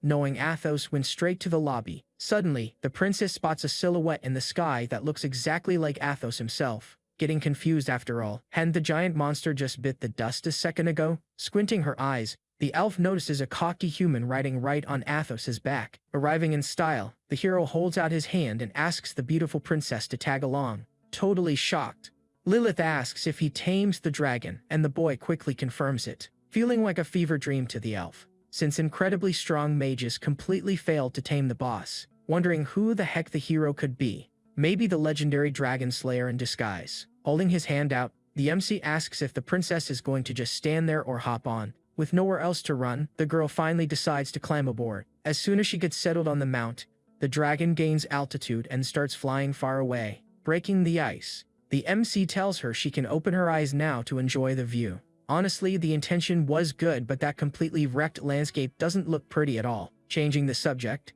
the boy asks how it feels to finally get a taste of pure freedom. Totally happy, she replies that it feels like breaking free from heavy chains, feeling incredibly light. Remembering the promise, she suspects the dragon itself set it all up just to get out of there. Thanking him with a bow, the princess says she couldn't imagine the pain the monster itself felt. Then, the hero lets Athos know they're at the exit and tells him to speed up the flight. Outside the lair, some creatures are taking a beating and just wandering around the area. Right at that moment, a massive black shadow swallows the whole place, looking just like a storm. Looking up, everyone notices the boy coming out of the dungeon, showing off his brand new beast. Landing in style, Athos lets out a massive roar, just to assert dominance over the entire area. Apologizing for the dramatic entrance, Lilith thinks he looks exactly like a true villain. Soon the princess asks where they're going, and he suggests the city to send her back to the elves. Rejecting the idea, she shyly asks to follow him, since she swore to marry the hero. Remembering those classic fairy tales, the MC knows he's going to have to put up with the elf. Changing the subject, she asks about the dragon, and the boy just blurts out that it's a secret. Then, the story shifts right back to the city, with Athos's loud roar echoing everywhere. Hearing the noise from afar, Lucifer is surprised to see the dragon completely bypassing the barrier, feeling the ground shake. Makiko quickly realizes that it's an authentic, real dragon's roar. Calling a guard, she asks for permission to go take a quick peek up ahead. Soon the guard clears the way so they can check out all the commotion up close. Back at the dungeon, Lilith wants to run away, but the boy asks her to hold on for a minute, pointing straight ahead. He shows the princess that the local welcoming committee has officially arrived. At that, the entire city runs over to see the giant monster, including the Lord himself. Getting there, the crowd can't even believe the dreaded boss actually left his domain. But hopping off the creature, the MC already drops a casual greeting to Lord Jia. Getting confused, the Lord questions it, and the butler reveals that Su Yang is a temple VIP. With his jaw on the floor, Wei Ming asks about the beast, and the MC confirms it straight up. Sweating bullets, the Lord doubts the absurdity and asks the kid to prove the whole story. Soon, our hero gives a command, and the beast lets out a truly terrifying roar. Shaking with fear, Lilith complains, while the Lord finally notices the princess standing there. Deep in thought, the leader figures the boy must actually be a deity in disguise, but quickly tosses the idea, wondering just how incredibly powerful this tamer really is. Getting dizzy with so many theories, the Lord ends up tripping right over his own feet, falling straight to his knees on the ground, right in front of our very own MC. Freezing right there, he decides to stay on the floor to show some respect to the deity. Being totally chill, the boy reaches out to help him up, completely tossing the formalities aside. And right now the system announces that the very first stage of the boss quest is completed. Regaining his composure, the Lord formally introduces himself, getting super curious about the boy. Then, the butler whispers that they didn't receive a single heads up about a VIP visit. Quickly, Makiko pops up like lightning, asking if she can join in on the conversation. Introducing herself, the tamer fishes for info, trying to uncover his totally secret tips, but quickly facepalms, realizing the huge blunder of asking for a true master's secrets. Then, the MC throws a wet blanket on it and calmly lets her know he's not a tamer, leaving everyone in absolute shock, unable to understand how he doesn't belong to the class. Explaining he uses a secret method, he asks the Lord to give the local people a heads up. Agreeing on the spot, the leader says he'll deploy the guards to spread the word right away. With that, Makiko asks for permission to tell her master all about the hero's epic feats. Explaining the situation, the Lord points out that her master must be a pretty big deal. Bursting with pride, she proudly confirms that her master is a genuine supreme leader. Knowing their power, our MC has absolutely zero patience to stick around giving little lessons. Cutting the chat short, he announces he has some very important business to handle right now. And right at that moment, the gigantic dragon takes flight. Arriving in the city, the boy flies incredibly low, passing right next to Miss Lu, making absolutely sure the girl totally notices his grand presence flying around there. Seeing the scene, she confirms the black dragon was tamed, and the jealousy hits her really hard, but she knows she'll need to sweat bullets in her training to overcome this massive shock, promising to train hard to get super strong and prove she's the best tamer out there. And right before the hero arrived, the Lord had already issued the warning to the entire city, showing off the reptile's colossal size, casting a huge shadow over all the buildings in town, sparking an absolute gossip festival on the streets about the dragon's insane flyby. A little while later, right after that, the duo touches down at our MC's very own mansion, but the boy arrives causing pure terror, almost sending the poor maid straight to the lobby. But, lacking the official tamer class, he doesn't have enough inventory space to store the dragon. At that, he asks if Lilith will get used to the place, and the princess confirms, all hyped up. Soon, the MC tells her to pick absolutely any room, since he has some business to take care of. Thinking to himself, he notes the princess is pretty chill, totally blowing the spoiled girls out of the water. After a shower, he locks himself in his room to finally check out his brand new boss. Asking the system, he finds out the monster is a divine-level sovereign, with the rules being that the system changes every 50 levels after the 5th evolution, and whoever passes the god's trial climbs the 99 steps until they turn divine. So, the big question hangs in the air about what insane reward our boy is actually going to score. To put an end to the mystery, activating his abyssal connection, and the terrifying figure of the Sovereign of Original Sin appears, bringing some seriously overpowered skills, which will be revealed bit by bit to keep the suspense alive. Analyzing the talents, he realizes he needs to annihilate all the demons to actually win. Studying the big boss, the MC quickly asks for intel on this so-called demonic abyss. Promptly, the system states the place is a massive rift connected throughout the entire human world. Down there, adventurers can farm tons of experience, but the difficulty is an absolute nightmare. Oddly enough, the highest record stopped at floor 386 of exploration. Even teaming up incredibly strong guilds, nobody came close to finding the dreaded final boss. This really defends the boss, leaving the doubt of when he'll ever manage to clear the place out. Brushing that aside, the boy focuses on the empty thrones of the 7 kings of sin.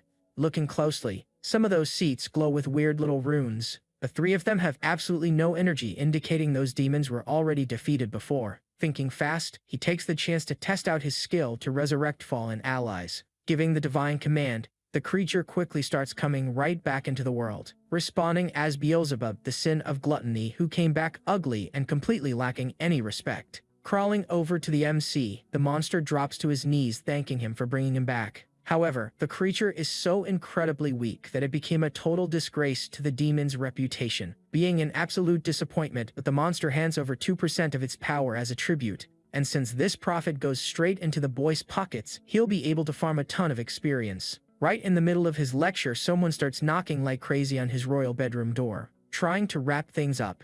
He orders Beelzebub to go back to his floor and stop screwing up. Soon, the lackey gets sent to 4100 and the kid realizes he picked the absolute weakest king, unable to dodge this surprise visit. Quickly, cutting the connection with the abyss, screwing up big time and ruining the coolest part of uncovering everything about his new boss. With the voice outside calling out, the kid replies, really wishing he had a little more time. Opening the door, the mate nervously announces that the Lord came to visit him in person. Being impossible to just ignore the leader, he heads down the stairs for the big meeting, breathing a sigh of relief. Wei Ming jokes, saying he finally decided to show up in the living room. Confused by the rush, the MC questions it, leaving the Lord outraged by his total cluelessness. After all, taming the dragon went totally viral, and the Tamers Association sent a master over. Getting spooked by the news, he asks when this so-called authority figure is going to show up. Meanwhile, at the city's transport terminal, things have already spun totally out of control, with the guards screaming at the top of their lungs for the crowd to clear the way right now. All this just to announce the arrival of the guild's big shot,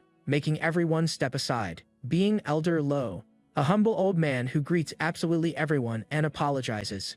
In the crowd, Miss Lu greets him and the master notices she just came out of pure curiosity. Looking down, the girl admits it and accepts that her title of the ultimate tamer is gone. Full of wisdom, the old man advises her to focus on her true goal being there, since the guild just uncovered a brand new passage leading straight to a secret dragon realm, with the catch being that to get in, owning a dragon is mandatory. A perk reserved for only 2 people. Luckily, the other person blessed with this was Verlia. Hailing straight from the Eagle Federation. Hyped, Elder Lo announces the portal is opening, noticing the girl really wants the dragon.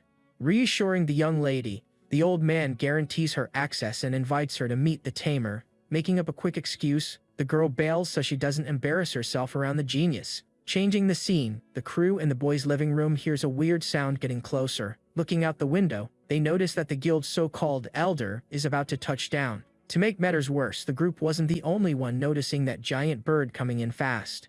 Acting as a guard dog, the black dragon lifts his head and lets out an incredibly loud roar. Hearing the boom, the poor bird completely panics and cowardly flees straight back into the sky. At that, the MC calms his dragon down, and the old man hops off, comforting his terrified bird. The second the old man touches the ground, the Lord does the honors and formally introduces the kid. Amazed, the elder calls the boy a rare genius, but our hero claims it was just pure luck. Cutting the chat short, the old man tells him to be proud and drops the invite to the association. Feeling awkward, the NC lets him know he doesn't have the tamer class to actually join them. Trying to gloss over it, the old man calls it just silly paperwork until it finally clicks for real. Shocked by the reveal, he asks the kid to repeat that whole story about not being a tamer. Putting the doubts to rest, the hero shows his system and rubs his warrior class right in his face. Left completely speechless, the old man excuses himself to hit up his contacts back at headquarters,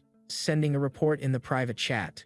He lets them know the genius isn't a real tamer at all. Faced with the chaos, President Carolina suggests turning the boy into an honorary member instead. Walking back with a smile, the old guy offers the VIP spot, but the MC gets suspicious and asks the price. Downplaying the cost, the old man just asks for a single lecture for 10 of their top leaders, but the perks on the table look super tempting, putting the young guy in a really tough spot. Accepting the deal, he warns he won't be very educational, and the elder quickly calms him down. Flashing a slick smile, he agrees, already scheming up the total nonsense he'll use to stall everyone. Meanwhile, right at the top of the sacred city sits the headquarters of the Transformation Temple, where the highest figure of authority on Earth resides, the High Priestess herself. Being Euphemia Vega, a highly dangerous woman surrounded by total mysteries about her true power, having very few historical records of her strength. The biggest one took place about 10 years ago. Back then, the dreaded Mage Augustus,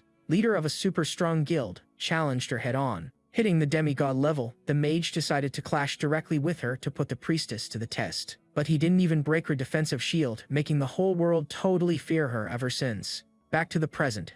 The statue blares a warning about the unexpected return of the monster Beelzebub. Getting confused, she knows bosses of that level just don't respawn without some highly dangerous magic. Knowing things just got ugly, she starts praying, asking the statue for a holy blessing. Receiving the Eye of Perception, she gains the power to snoop on absolutely any place in the world. And with that, Euphemia peeks straight down into the depths of the demonic abyss. Taking a look around, she analyzes the ancient throne of the 7 kings of sin.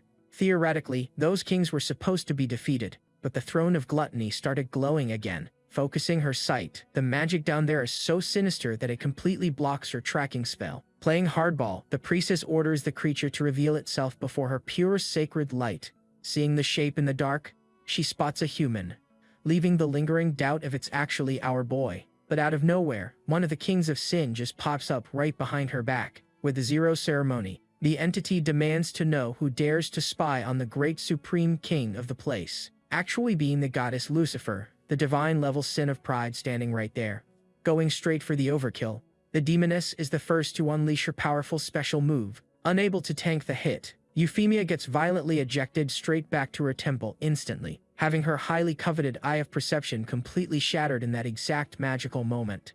Left completely clueless, Lucifer figures the priestess just ran away like a total coward. Kneeling right before the king, the goddess begs for forgiveness and announces she chased the spy away. Taking advantage of the moment, she turns on the charm, asking when she'll see his face again. Meanwhile, Euphemia wakes up on the temple floor, totally shocked that such an overpowered divine being exists.